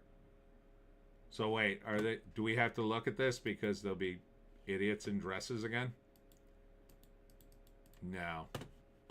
Maybe the New York Post has something. I don't think the Met Gala happened yet. SAG-AFTRA agreed to a tentative labor deal with the studios, so they're not going on strike. But as far as I know, the Writers Guild, they're in a nasty battle. Again, this could all be avoided if the fans still like the actors and the writers. Now they kind of don't. It's kind of part that they don't watch TV anymore. And back in the early 90s, we were still watching TV for the most part. So when that strike happened, people were like, oh man, the TV sucks now. What are you people doing? Give the actors whatever they want. That's what everybody's attitude was. We all sided with the actors and the writers. We didn't care what the studio had to say or the issues involved. We were all just like all about the actors and the writers. Now it's like, oh, the actors and writers, screw those guys. Bo Starr, Halloween franchise and Goodfellow actor, dies at 81.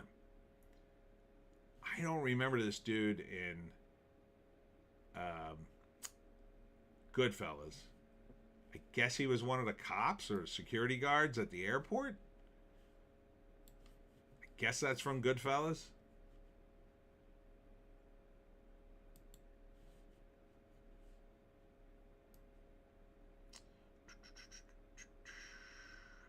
And nothing really going on. Nothing really going on at Hollywoke Reporter.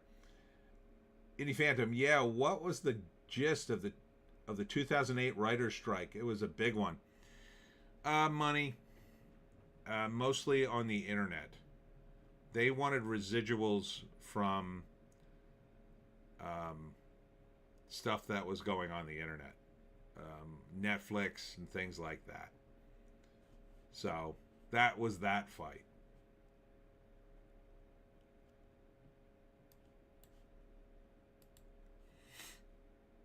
Over at Bleeding Fool, Ryan Reynolds breaks his silence on Deadpool's future.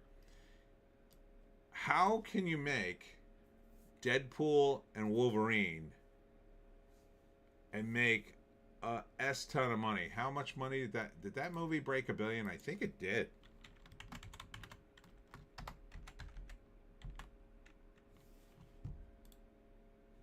Yeah, $1.3 billion. And you're not going to make some kind of sequel to this? Are you people out of your minds? How the F are you not... Why didn't you immediately greenlight the next movie? Deadpool and Wolverine 2. I don't know what the plot would be. Who cares? The movie made $1 billion. You put this thing, you immediately do a sequel. Does Ryan Reynolds and Hugh Jackman want a lot of money? Of course they do. Give them their money.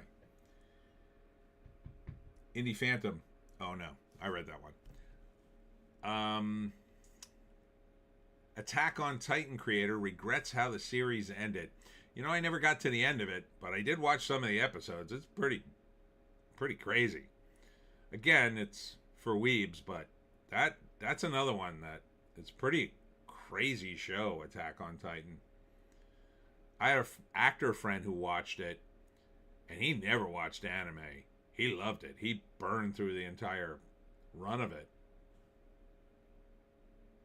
I don't know how it ended, though. Don't tell me. I might eventually go back and look at it.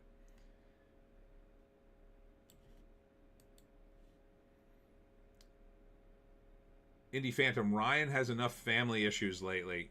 That's true, but like, it's going to take 2 or 3 years to get the damn movie going. Why wouldn't you put it in the pipeline? Like, it seems like they're off doing all kinds of things. And why wouldn't you do it soon and, let his wife flounder? Who cares? I don't think it's really impacting him as much as it's... I mean, I don't think anybody's going to want to work with Blake Lively anymore, but I don't think anybody has a problem with Ryan Reynolds per se, unless he tries to jam his wife into the movie. He did put her in Deadpool and Wolverine. She is female Deadpool in that scene where she's in the Deadpool costume. It's like skin tight. Indie Phantom, is Deadpool not in Doomsday? I think he is. I think they might kill him off because they were foreshadowing that in Deadpool and Wolverine. So maybe they're just planning on killing him and they're not telling anybody. I think that would be insane, but sounds like a Hollywood move. Maybe Ryan doesn't want to play it anymore. Oh, this movie. So Desert Warrior, which is Anthony Mackie's new movie, it's tracking insanely bad. Or no, it already crashed. Wait, why didn't I see this movie on the... Hold on, let's go back here.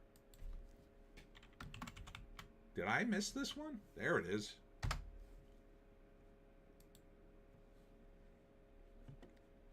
When did this open? It's already out of theaters? April 24th it opened. I didn't see this on the list.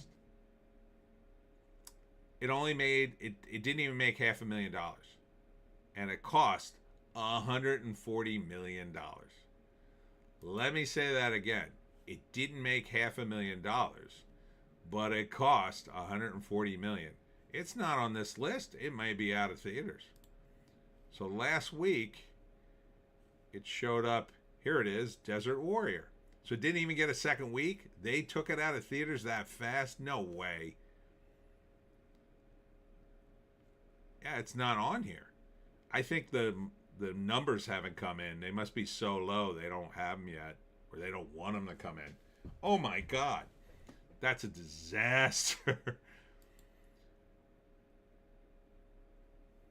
It grossed $596,000 in 1,000 screens, billed as one of the biggest flops in box office history. Oh, and his face is all over this. He's done. He is the Lou Gossett Jr. of our time. It's a shame. Lou Gossett Jr., very good actor, but after Officer and a Gentleman, it seemed like every movie Lou Gossett Jr. was in couldn't make any money. Me and my friends used to joke he was the kiss of death in cinema, but he was a nice guy. We didn't hold it against him personally, but we just said, oh man, poor Lou Gossett Jr. Now it's going to be Anthony Mackie, because that's a lot of money. That's like basically the movie made no money. Like, what did that even cover? $500,000 on a $140 million production? Did that even cover catering for the movie? I bet that didn't even cover, travel. That covers nothing. And $140 million? Man, I don't think his career covers that. Recovers. Indie Phantom, was it even released in North American cinemas? Yeah, last week. It's not in theaters now, though, as far as I could tell, but it may just be that the number hasn't come out yet, but I bet it's not more than $500,000. I bet it's like less than $100,000. That's horrific. I mean, it doesn't matter now. It's $140 million and it premieres at $500,000. It's done. It's absolutely, he's cooked. I think he's cooked. They'll associate him with that flop, and that's no bueno. But who really greenlit a movie for $140 million that took place in the 8th century in Saudi Arabia? Like, I could see, I don't know, back in the 60s, you could do a movie like that, maybe, with a big name star, but in 2026, I'm pretty sure that, maybe if you released it in Saudi Arabia, like, if they were really big on it, and then you released it there first and it was a big hit, it was a #1 movie in Saudi Arabia, and then maybe you could spin that here and say, oh hey, look at the movie we made for Saudi Arabia and they love it, and then maybe, but holy cow. Some vampire thing. Eternally Yours, the story of an 11-year-old script that wouldn't die. Okay. Kenneth Branagh would love to direct another Thor film in the vein of 2017's Logan. I don't know. I don't want to see Thor die. Thor's not supposed to die. He's a god. That's stupid.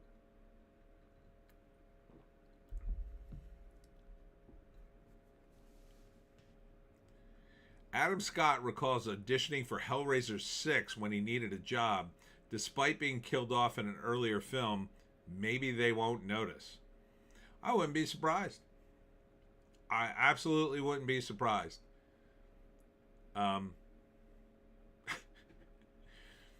He could play a different guy. Just give him different makeup. I didn't know he was in Hellraiser. Although I don't think anybody knew who was in Hellraiser 4. I think that was one of the movies that got buried. I think somebody directed one of the Hellraisers, the director, and when you put directed by Alan Smithy, that's like a fake name title from a director that doesn't want his name on the film, and I'm pretty sure it might have been Hellraiser 4 that was directed by Alan Smithy. So I don't think anybody saw the damn thing. You know what? I could check. Hellraiser 4. Bloodline. 1996 this was. Made 9.3 million. Doesn't say how much it cost. Let's ask the computer. What was the budget for Hellraiser? Now, this is 1996. I'll guess 10 million. It was 4 million. It made 9.3 million. Let's see. It's 8. It's a little shy. Lost a little. Indie Phantom. Hellraiser 2 is the Alan Smithy film. It was the last theatrical. Oh, okay. That must have been unwatchable.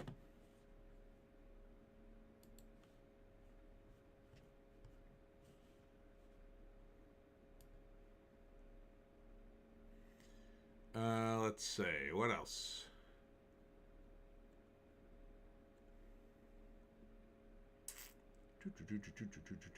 Barry Manilow plans to resume tour in June while making great progress with cancer treatment. He had lung cancer, and I believe they amputated part of his lung. So that's pretty devastating for a singer. I would think. And at his age, I mean, he's up there.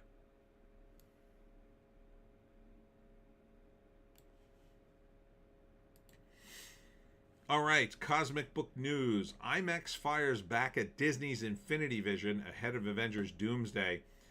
Disney is apparently doing its own version of IMAX. It's called Infinity Vision. I guess. I don't care. Karen Gillan shares Highlander set pics from Scotland, teases Henry Cavill. He's dressed just like Lambert from the old movie. Here's Karen Gillan. She's going to be playing the wife of Connor McLeod. Oh, they didn't show it. There was another picture. I mean, this seems like such an unnecessary film. But they're going to remake it all. They're going to remake this live stream right here. That's how much they're going to remake. I wonder who they'll get to play me. Probably Guy Fieri. I look like Guy Fieri a little bit today, don't I? I think I could be the mayor of Flavortown. Zack Snyder was on the Paramount lot, and now there's rumors of a Snyderverse return, everybody. Oh, you haven't heard that before. Only every single week, he posts pictures from the JLA, and it's like, oh, he's coming back. He's coming back, everybody. As I know you want to see Zack Snyder JLA Part 2, things blow up. James Gunn's Supergirl could be headed for a $200 million loss. Well, that's good news for Anthony Mackie, because they'll forget all about Desert Warrior. I mean, holy crap. $200 million? How much did this thing cost again?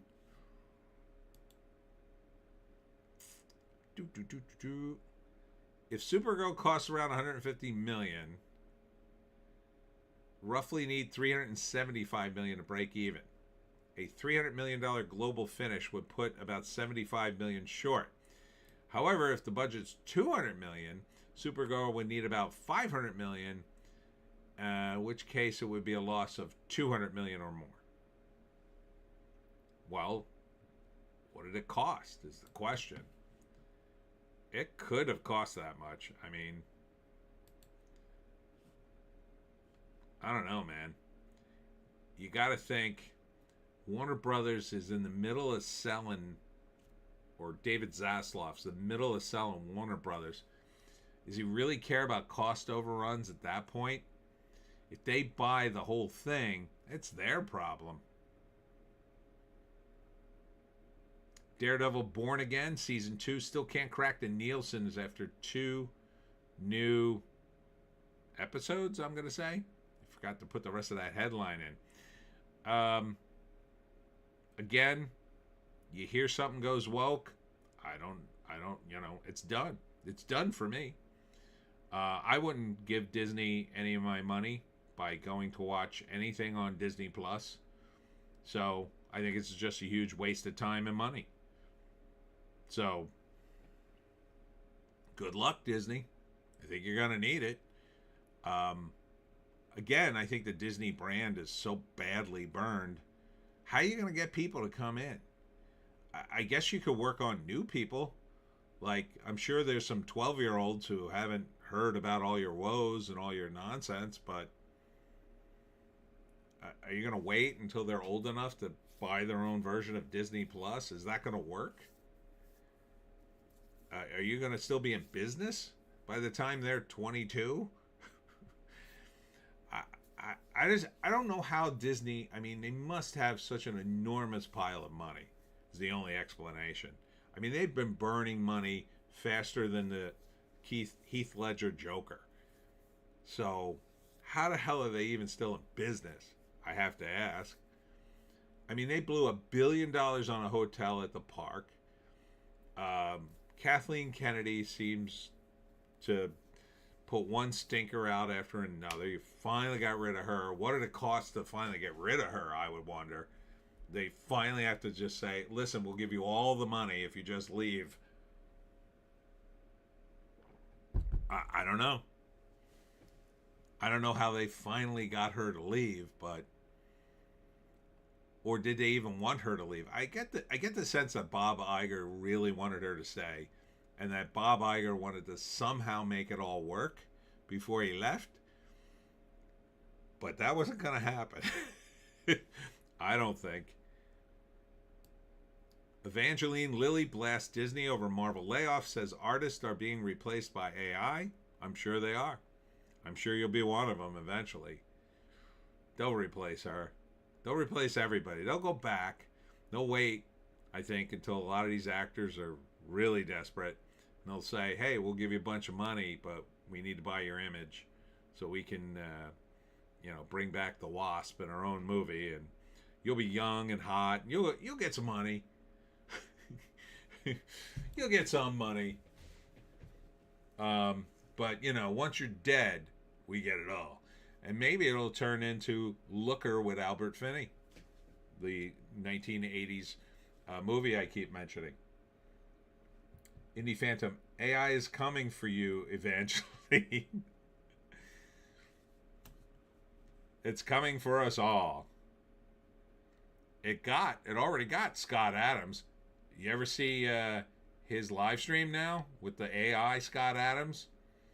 It's a little weird. Not a little. It's a lot weird. It just feels, it's like Scott, but someone removed his soul. Yeah.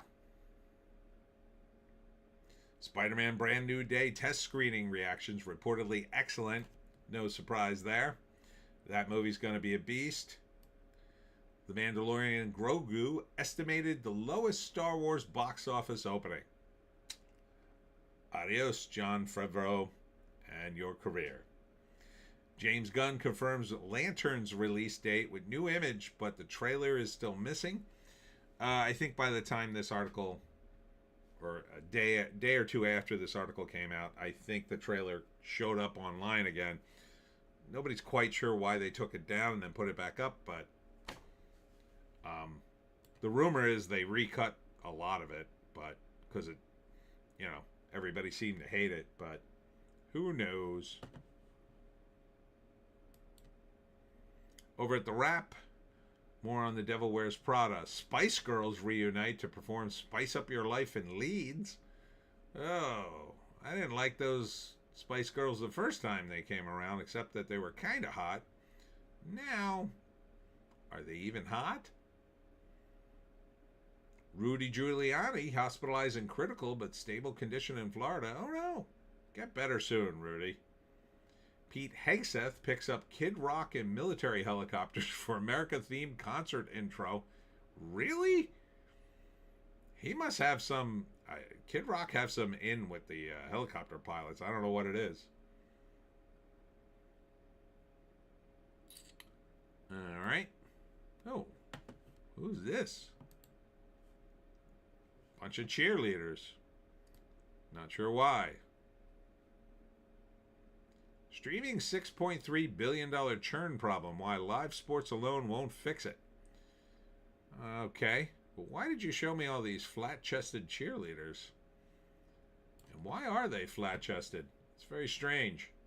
Normally cheerleaders are pretty buxom. Is this from a movie? Doesn't even say. Oh, wait. America's Sweethearts, Dallas Cowboy Cheerleaders. Really? Where's their boobs? They're some of the most flat women I've ever seen. Indie Phantom. Bad trend, though. Flat girls are a bad trend. Is that a trend?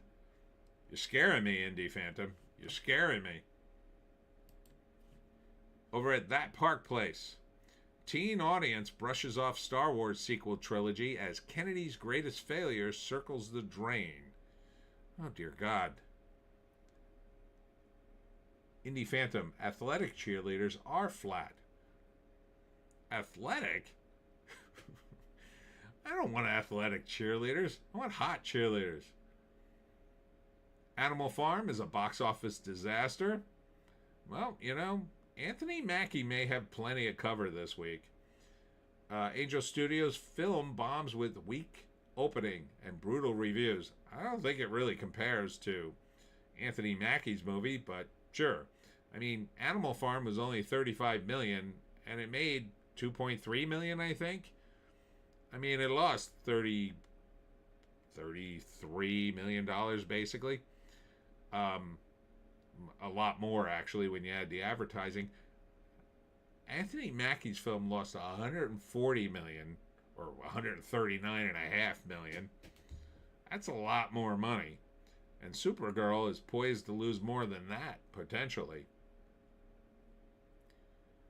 Say, here it is. Lantern trailers reappears online, but the official explanation raises more questions than answers. I don't think this show's going to do well at all. Unless they really went back and just recut the whole damn thing. It's very possible. They do that a lot these days. It's like they can't make up their minds what to do. And then they do something really, really stupid with the confidence of people who know what they're doing. And then, with the confidence of people who have no idea what they're doing, they show it to some focus group or they put something online and it gets absolutely roasted, and then they panic and they go back and they recut everything. And it's like, you know what you could do? For a comic book, you could just follow the comic. I mean, I know, that would be crazy, right? We can't follow the comic. We're Hollywood. We have to do better than the comic. Okay, but you never seem to achieve that these days. So why not just follow the comic and guarantee yourself at least the fans won't hate you? Oh, no, screw the fans. Oh, man, I ran out of iced tea. Icon Park adds new chaperone policy after incident involving 1,000 unsupervised teens. Yeah, I guess that's a good idea. You cut loose 1,000 unsupervised teens into Icon Park in Orlando, Florida. Yep. Let's see. You had 9 arrests, injured deputies. It took over 50 deputies to break up fights and direct the crowd. Well, you know what would cure this? Jail.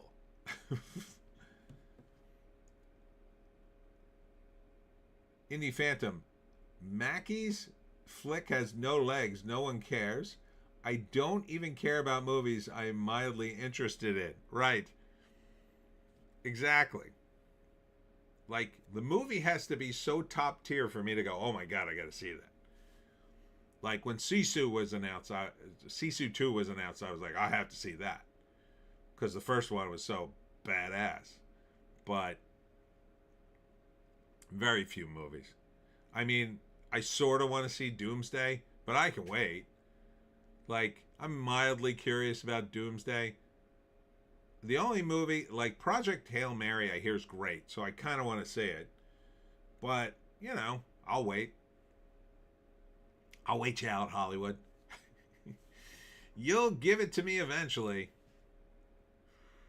Hollywood and Toto. Joe Rogan takes Kanye West's anti-Semitic side in snide remark. Come on. Joe Rogan says all kinds of wacky things on his show that he's not serious about. I don't believe that for a second. So, try another one. Over at Geeks and Gamers. Review. Animal Farm is a total betrayal that might be the worst movie ever made. Again, Anthony Mackie was in this movie called Desert Warrior.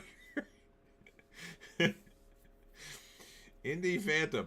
Isn't that Mortal Kombat sequel coming? Not much buzz. Heard Masters of the Universe already predicted to crash and burn. Yeah, that looks terrible. But I tell you, the Mortal Kombat movie looks decent. Looks kind of watchable with Carl Urban in it. Mortal Kombat 2. Here it is. This drops this weekend. Or this week, I should say. May 8th. What is that? Oh, that's Friday. Yeah, it drops on Friday. So, yeah, Johnny Cage. He plays Johnny Cage. And it looks good. There's been clips going around. But they tried to pitch this movie earlier, and the buzz was good then. And I think they delayed it. And now I feel like the momentum is lost. So I think that's what you're sensing. But He-Man, it doesn't look good. It looks just dumb. Like, if they had rebooted this, I mean, they tried to do the live-action version with Dolph Lundgren. And that could have been fun, but it was just stupid and way too serious and shiny. Like, I think Dolph was all oiled up, and, like, it was one of those movies where Michael Mann was, like, spraying... I mean, it wasn't directed by Michael Mann, but it was like a Michael Mann movie. Everything was wet and shiny. At least what I remember from saying of it. It just looked way too serious. It needed to be, fun, and it didn't seem like the new one looks fun, but I don't think anybody cares. Indie Phantom, where is the summer hype, Tony? I think Clownfish had a video about the lack of summer movie heat. It's movies. No one wants to see movies now. No one wants to go to the theaters. Going to the theaters now is so second tier. Indie Phantom, I am most looking forward to the Adventures of Cliff Booth. That looks decent. I'd say that. But again, I would wait for, I'd wait for platform. I'll wait. Indie Phantom, think you mean Michael Bay, not Mann. Well, Michael Mann was the guy who would direct Miami Vice, and he would hose down all the streets. So when he lit it, the light would sort of twinkle off the ground and add an additional sort of atmospheric kind of effects. And he does that with a lot of his films. But Michael Bay, he likes the lens flare. But, yeah, I mean, I just think Indie Phantom Booth is Netflix anyway. Oh, I don't have Netflix anymore. I'll figure out how to watch it somehow. But I think, like, people just don't want to go to the theater. It's just not, it's so expensive. It sucks so much. There's just no reason to go. I mean, the only people who's going to movie theaters? Kids? You're taking your kids there. And look, I don't mean this as a slam against families, but it is kind of annoying to take your kid anywhere, right?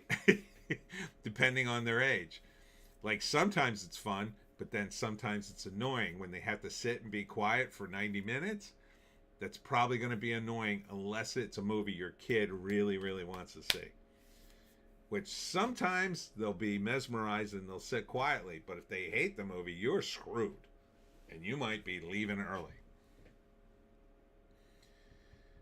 Indie Phantom. Oh, okay, yeah, like the neon soaked streets. It does suck. Um, Meaning movie theaters. So again, movie theaters have to do something. I just read that I think it was the CEO of AMC, I think, one of the theater chains, she's got like a $12.5 million salary. And it's just like, why? I wouldn't pay her 10 cents for the way she's running the theaters now. Indie Phantom, cinemas themselves aren't super comfy either. Well, some of them are. Like AMC tore out all their seats to make room for these lazy boys, which are comfortable, but now there's half as many seats in the theater. So that sounds like a plan not worthy of making a lot of money. Because even if that plan worked, let's say, okay, everybody loves the new seats. Well, now there's half as many seats in the damn theater. Or maybe it's not half, but maybe it's like a third less. Well, now we can't have now we don't have enough people to we don't have enough seats for the damn theater. Like that didn't seem like a good idea. It's not super hard to have nice customer service and good prices. I mean, something has to, if you're not going to make the movie cheaper, then you have to make the experience better. You have to. You have to make the food good, like real food, not a bunch of nachos and cheese. First off, why are you even serving nachos and cheese in a movie theater where you got to sweep it up? That is the worst and dumbest food item that AMC ever came up with. Oh, we're gonna have. Here's what we're gonna do. We're gonna take some nachos. We're gonna heat them up. We're gonna put them in a paper container. Then we're gonna take a bunch of nacho cheese that is super artificial in my view, and then we're gonna put it in the container with you, so you can then take it into the theaters, flip off the cap, and go all over the nacho cheese, so you can like grab it with your hands, shove it in your mouth, lick your fingers, and then wipe it on your pants or a napkin. Which, what do you do with the napkin? What do you do with the half-eaten nachos that are making you sick halfway through it? You're going to throw them on the floor. Dumbest food item ever. I mean, why would you make that food item? Probably because it's cheap, in my view. So, and you can't afford real cheese. Do you know how much cheap real cheese is? Just in blocks? You can't buy a machine for the theater. You can take a block of cheese and it just goes all the way down and gets all shredded, and then you put it on the nachos and microwave them for 10 seconds, and then you got nice melted cheese on the nachos. You can't do that? Indie Phantom, I want nachos now, Tony. Actually, one of my go-tos, but I get the salsa and peppers are not, and not the crap cheese. Salsa, again, another bad move, because that's going to get all over the floor. So are the peppers. They're wet. Some people like them, some people won't. If you microwave the cheese onto the nachos, the cheese, when you microwave nachos with cheese on them, first the cheese gets melty, and after about 15 seconds the cheese gets hard enough that it'll never come off that chip. It won't drip, nothing. And then when you get in by the time you get into the theater, you'll just go crunch and you'll have a nice cheesy snack. Now if you don't want cheese, I get it, but I don't think salsa is a good idea. Nothing with dips. You can't have dips. It's too much to clean up. You ever been in a theater and see the nacho cheese or the salsa, I guess, or the peppers on the floor? It's a mess.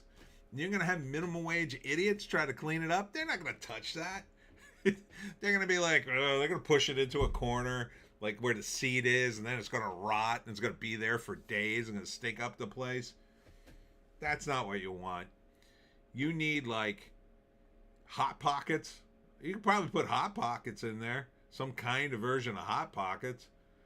Because at least you'll have a little sandwichy thing with cheese in it. If you gotta serve actual food, but most people just want snacks. The pretzel bites are fine, but again, if you're gonna have a ton of mustard and cheese, it's gonna be all over the place. And how are you eating it? You're eating it with your hands. You can get it on the hands. You're gonna wipe it on the seat. I've seen guys in theaters, they're eating with their hands and the pretzels or what, or the nachos or whatever, and then there's an empty seat next to them, and they just go like that, and they just wipe it all over the seat. Indie Phantom, keep in mind that I have so many scene points that I don't have to pay for my movies and food since I only go once every couple of months. Oh, so that point system's working out for you? Yeah, I'm gonna have to try that.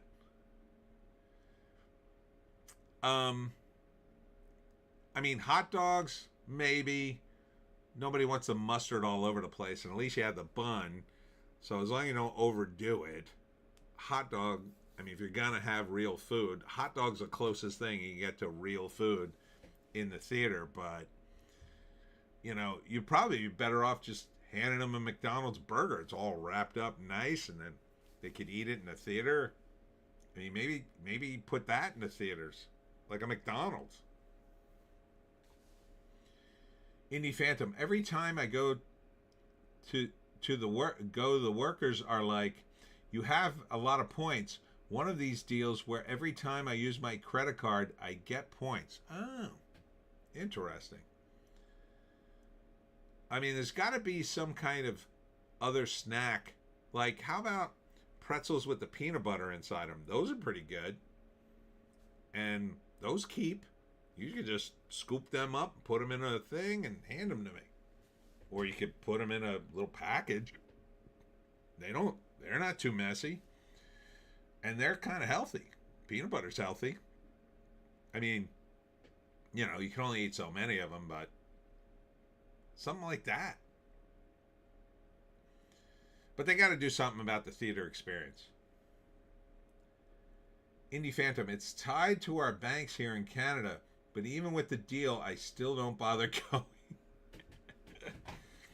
See, we have like, you can be a subscriber to like one of the theater chains, and then you get a card, and then every time you go, I guess you get points, and then I guess you get rewards. But I don't think they don't seem like they're that good.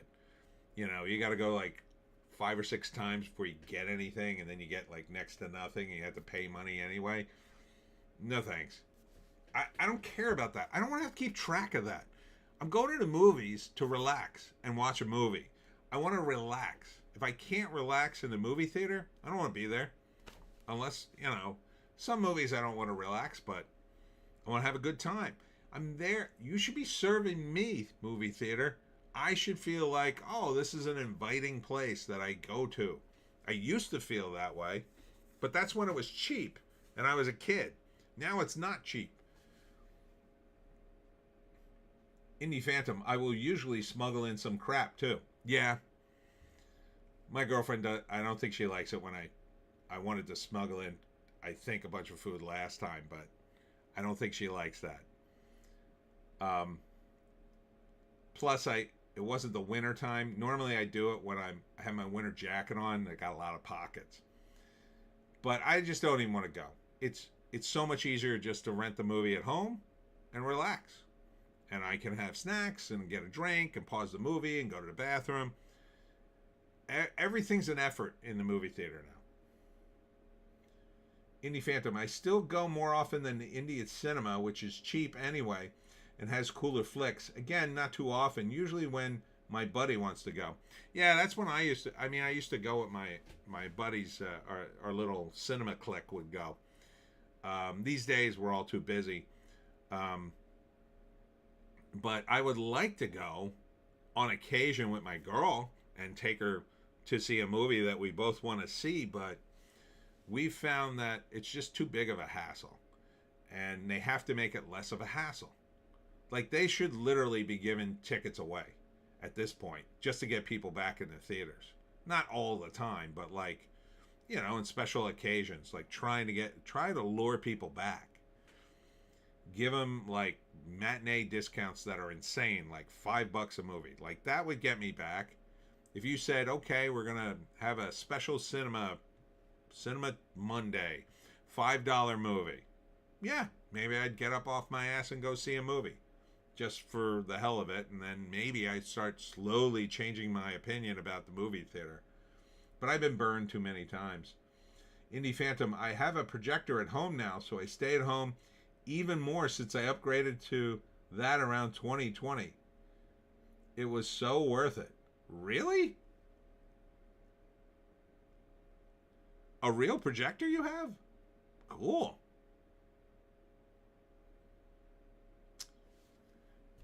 So, I don't know what they're going to do. I don't think they can lower the price. I don't think they're making any money.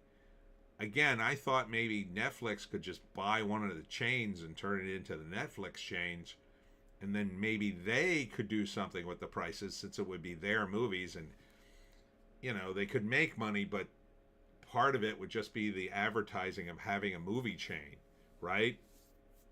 So the idea wouldn't be to show movies, but really showcase Netflix to get people to subscribe, right? So you have the movie theater, but it's like a whole complex of other stuff with stores and restaurants, and then, the idea is you use it to get people to go eventually, to Netflix as well.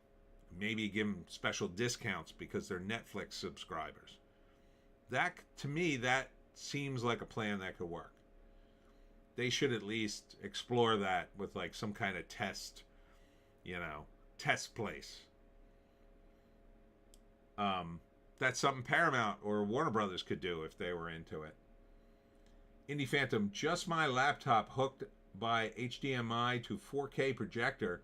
Just a home projector that throws onto the wall. Whole deal under $4,000. Neat.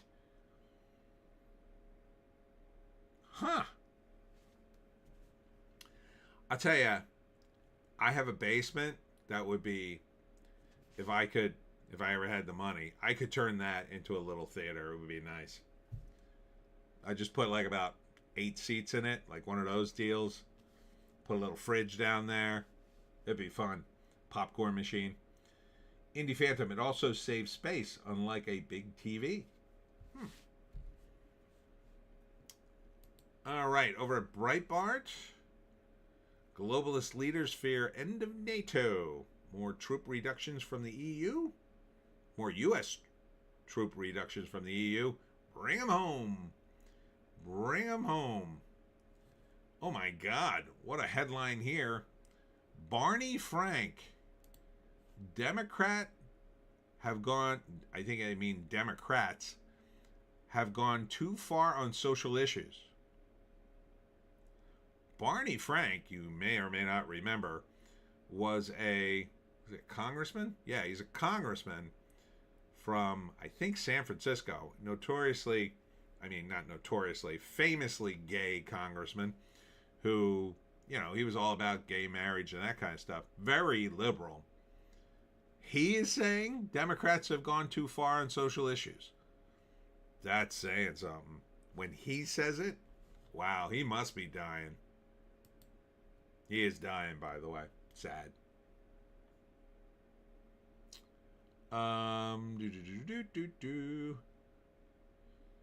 Exclusive. Anthony Constantino. Dems have poisoned the minds of citizens by injecting hate. I think it just poisoned their minds by making them so malleable to propaganda, mainly theirs, that they can drive them wherever they want. I mean, I've never seen people change their minds so fast on issues as some of the Democrats I know. One day they're complaining about one thing, the next day they're on a completely different issue, and they've basically forgotten about the previous issue. It really is the NPC microchip scenario. Sorry, I'm a little punchy.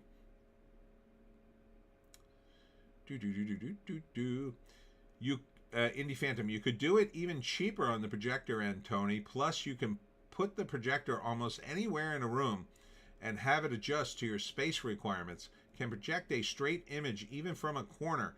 There are some cheap portables too. I actually have I I spent like $400 on one because initially when I launched the webcomic factory way back in the day with my friend, I wanted to showcase the webcomics, and my idea was to bring this projector, which I would then hook up to.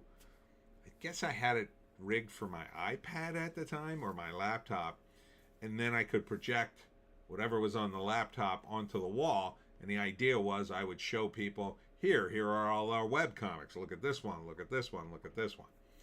It never really worked out, but I did buy it. I really wish I could sell it. I think I still have it somewhere. Is that it over there? I think it might be there, covered in dust.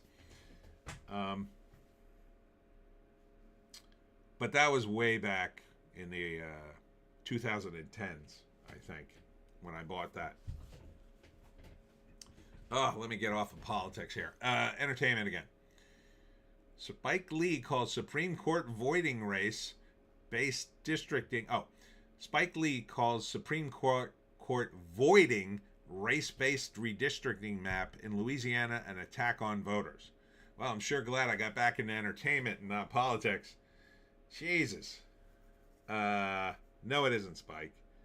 I mean, do you really want race-based districting? It doesn't make any sense. It's racist. It's to have any policies based on race, in my view, is racist. Because you're taking a race and you're giving them some entitlements that other races don't have. It doesn't make any sense. Not now. Maybe you could have argued, like, you know, when there was a lot of, like, in the 20s and before, when there was, like, all kinds of crazy racism. Maybe. But now? Come on, man.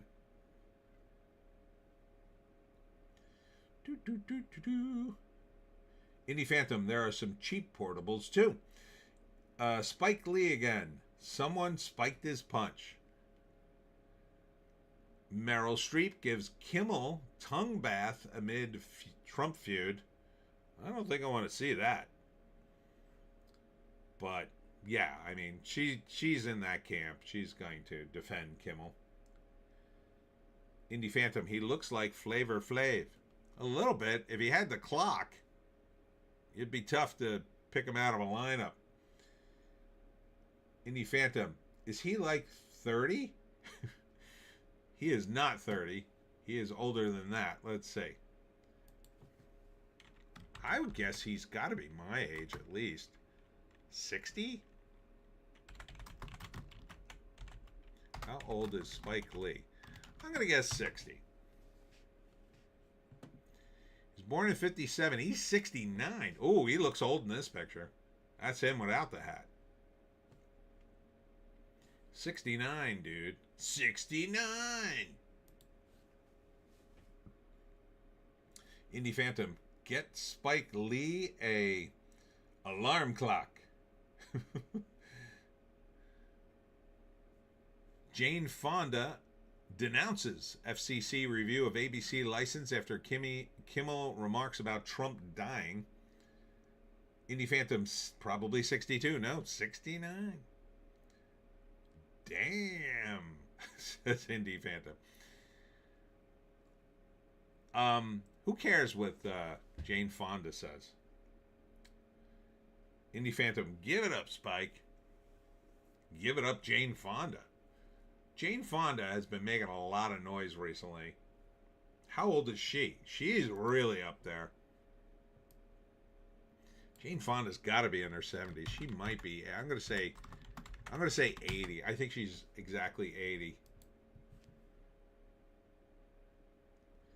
I'm asking about the age of Jane Fonda. I don't think that's...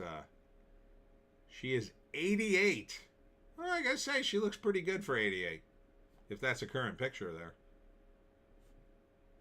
I think that's photoshopped a little bit, but 88? Let's see, is there a more current picture?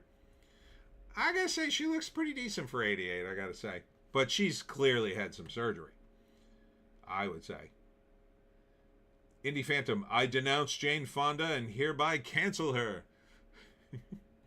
May the power of Christ compel you. Ah, it's Jane Fonda, everybody. Yeah, I gotta say, she, for 88, I mean, I think she had lip filler, it looks like to me. Definitely sporting a lot of makeup and probably some Botox. Indie Phantom Fonda was at the Bloody Christmas at Conan O'Brien's debacle. Ooh. Yeah, poor Conan. It wasn't his fault. Just trying to have a party.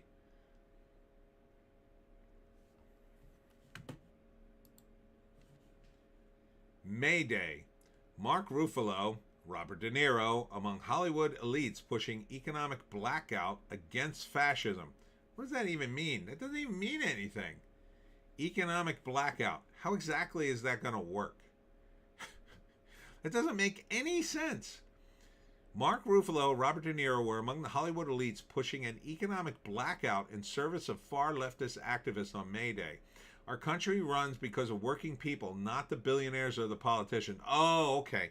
You got to risk your job so they can have an economic blackout. Oh, did any of them turn down a role during this economic blackout? I bet they didn't turn down a damn thing. Oh, when you're getting fired for taking off for an economic blackout because your boss called you in, you're like, no, I'm gonna start an economic blackout to help my celebrity friends. I bet they go right on making money. Imagine the gall of these people. Indie Phantom, Mark Ruffalo and De Niro. Gee, haven't heard this crap from them lately. I know, right? That is Indie Phantom again, by the way. Fugees rapper Praz reports to prison to begin 14-year sentence for illegal foreign Obama donations. Wow. Never would have guessed a rapper would have done that. Usually they go to jail for, I don't know, shooting a dude or drugs. He illegally funneled millions of dollars in foreign contributions to former President Obama's 2012 re-election campaign. So he's going to take the hit for Obama? Shouldn't Obama's campaign be investigated then? Wow, 10 counts. Conspiracy and acting as an unregistered agent of a foreign government. Prosecutors said he obtained over $120 million from Malaysian billionaire Low Take Johor, known as Johor Low. Steered some of that money through straw donors to Obama's campaign. That's pretty sophisticated, I gotta admit. Motion Picture Academy rules AI actors and writers not eligible for Oscars. Well, that ought to fix the Oscars. I mean, who cares about the Oscars?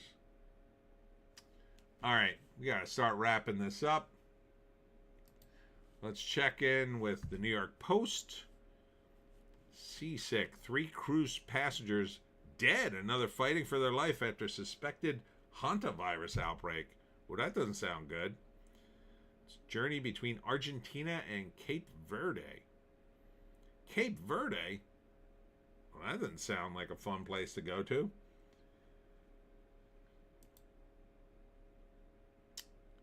Trump says U.S. will guide stranded ships out of Strait of Hormuz. Get on with their business. Okay.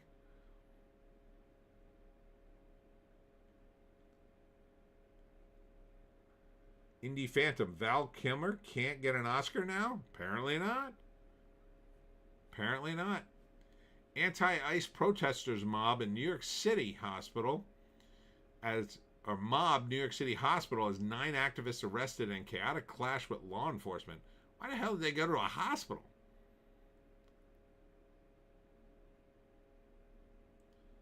I mean, what a place to protest. Fears of mysterious beasts spread in Ohio after locals record eerie howls, enormous footprints. I know what I saw. Well, looks like Bigfoot is trying to compete with the Jersey Devil again.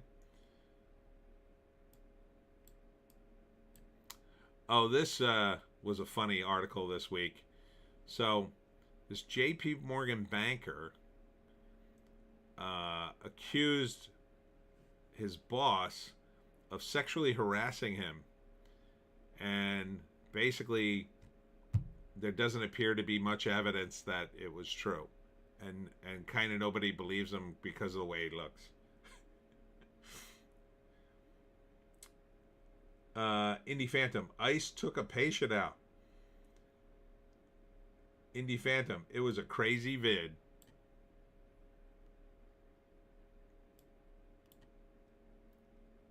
Oh, this chick was hot. World Cup's sexiest fan captures attention of Formula One cameraman. Look, he was supposed to be filming this guy doing an interview. Instead, he panned over and he followed the hot chick. I'd have done the same thing. Oh no, former Satana vocalist dead at 79. Oh, that's a shame.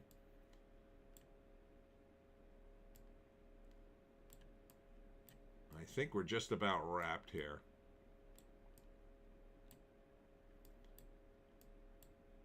Oh, wait. Deadly intent, haunting final text emerged after police captain, hitman lover, lured her husband to his death. Somebody actually found a hitman. That's no bueno. They're going to prison for a long time. Oh, I can't even read that article.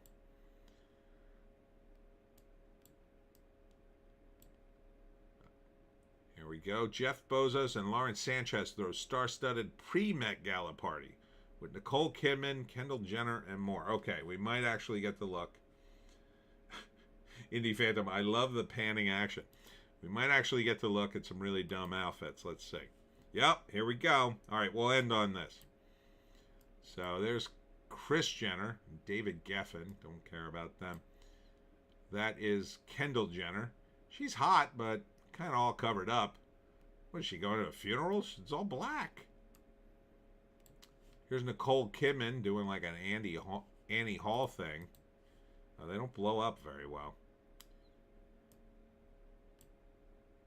I don't know who that is. Baz Luhrmann and Anna Wintour. Are they a thing? Weird. That's a guy who directed that Elvis movie. Venus Williams and Andrea Preddy? She's very tall. I don't know. I don't like that outfit on her. It's a weird kind of reminds me of something Grace Slick would wear. Indie Phantom, Kendall too covered. Absolutely. Here's Serena Williams and Alex Ohanian. I don't know who that is, but Serena looks good. I think that's a nice outfit on her. Ooh, Ashley Graham and Justin Irvin. I don't know who that is, but Ashley Graham got some nice cleavage. Oh, here we go. Brooke Snyder. Whoa. She's on the new Baywatch. I think with good reason. Hoofa. Hoofa. Now that's an outfit. That's what Kendall Jenner should have been wearing. Lisa Rinna? Might be a little too... I don't think she's really pulling this outfit off. The whole see-through thing up top. Yeah, I think you're about 5 years too late for this outfit. Who is that? Donatella Versace. Okay. Looks like she just came third runner-up in the Courtney Love lookalike contest. What's going on here? Indie Phantom Babe Watch? Absolutely. Oh, here's a babe. Victoria Soretti. I think she's a Victoria's Secret model. She's got a whole see-through thing. I don't know if you can see it. Can I? No, I can't make this any bigger. This is all see-through. It's just like panties underneath. It's pretty hot. Grace Ann Nader. I don't know who that is, but she's pretty hot too. That's a nice outfit. Indie Phantom, her boobs are bigger than her.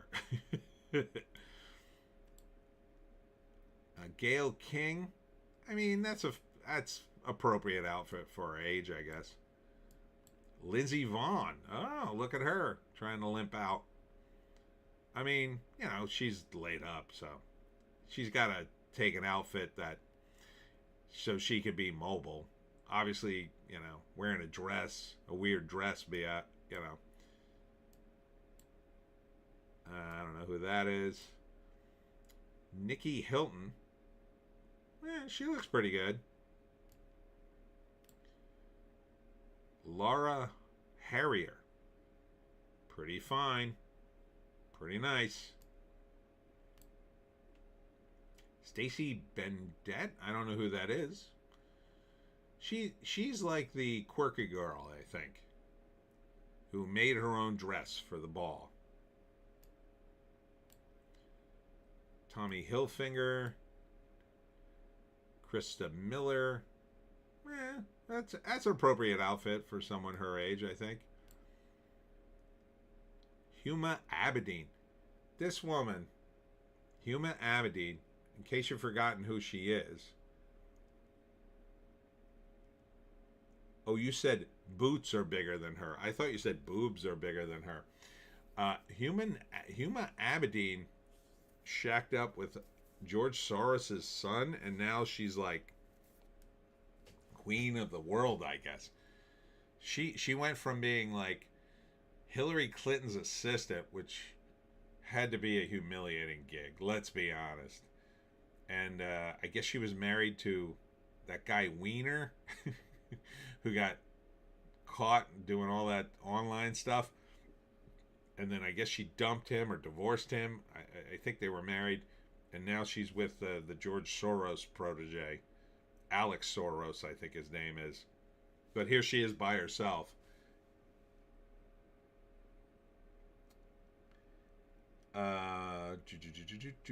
Indie Phantom, I made that dress.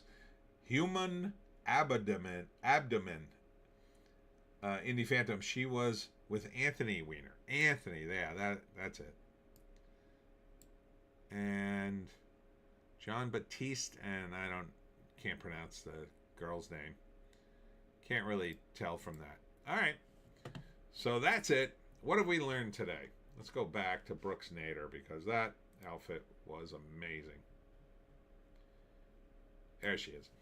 What have we learned today? Well, we learned the Devil Wears Prada 2 was really big overseas. Apparently, every female moviegoer outside the United States went to see it, but apparently not the ones here, which is strange. That's a weird dichotomy. Indie Phantom, that wiener was roasted. What else? We learned that the Formula One cameraman definitely did us all a solid. We learned that Spike Lee is 69 and got a big mouth. Indie Phantom, we learned that I Will Watch Animal Farm, 1954 edition. Oh, right. Yeah, that sounds like the legit one. We also learned that Anthony Mackie had a movie that did not do well. That really did not do well, but he is probably overjoyed that Animal Farm has flopped, and Supergirl may completely erase whatever flop Desert Warrior ends up being, which sounds like it's going to be like $139.5 million. That is frightening amount of money. And we learned I need a new computer. Indie Phantom, I will watch Havoc. I still want to watch F1, actually. Yeah, I wouldn't mind watching that. I hear it's good. I don't think they're making a sequel to it, but it sounded like it was a decent movie. Not like the kind of movie I normally be into, but I'd watch it for free maybe, just because I hear it's a good film. And I, of course, still have to watch Megalopolis as promised. Someday I'll watch it. I don't know where the hell it is. I think Francis Ford Coppola must own the rights, and he ain't letting it out of his vault for some reason. I don't see it, or maybe none of the platformers want to actually platform it. I don't know.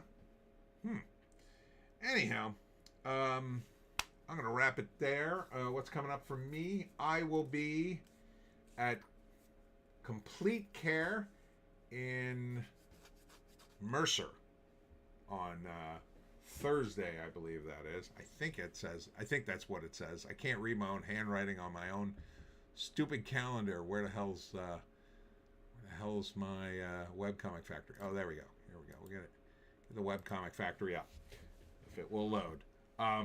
There we go. Yeah, I'll be at Complete Care in Mercerville in Hamilton Township. That's Thursday, right? Thursday? Yeah, at 2 p.m. for How to Hunt the Jersey Devil. Saturday, I'm going to be at the LBI Book Swap in Beach Haven, New Jersey, starting around 11. Depending on the weather, that's a very weather-based event. So if it rains, I'm out. But hopefully we'll get a nice day. So I'm really looking forward to that. And that's about it for me.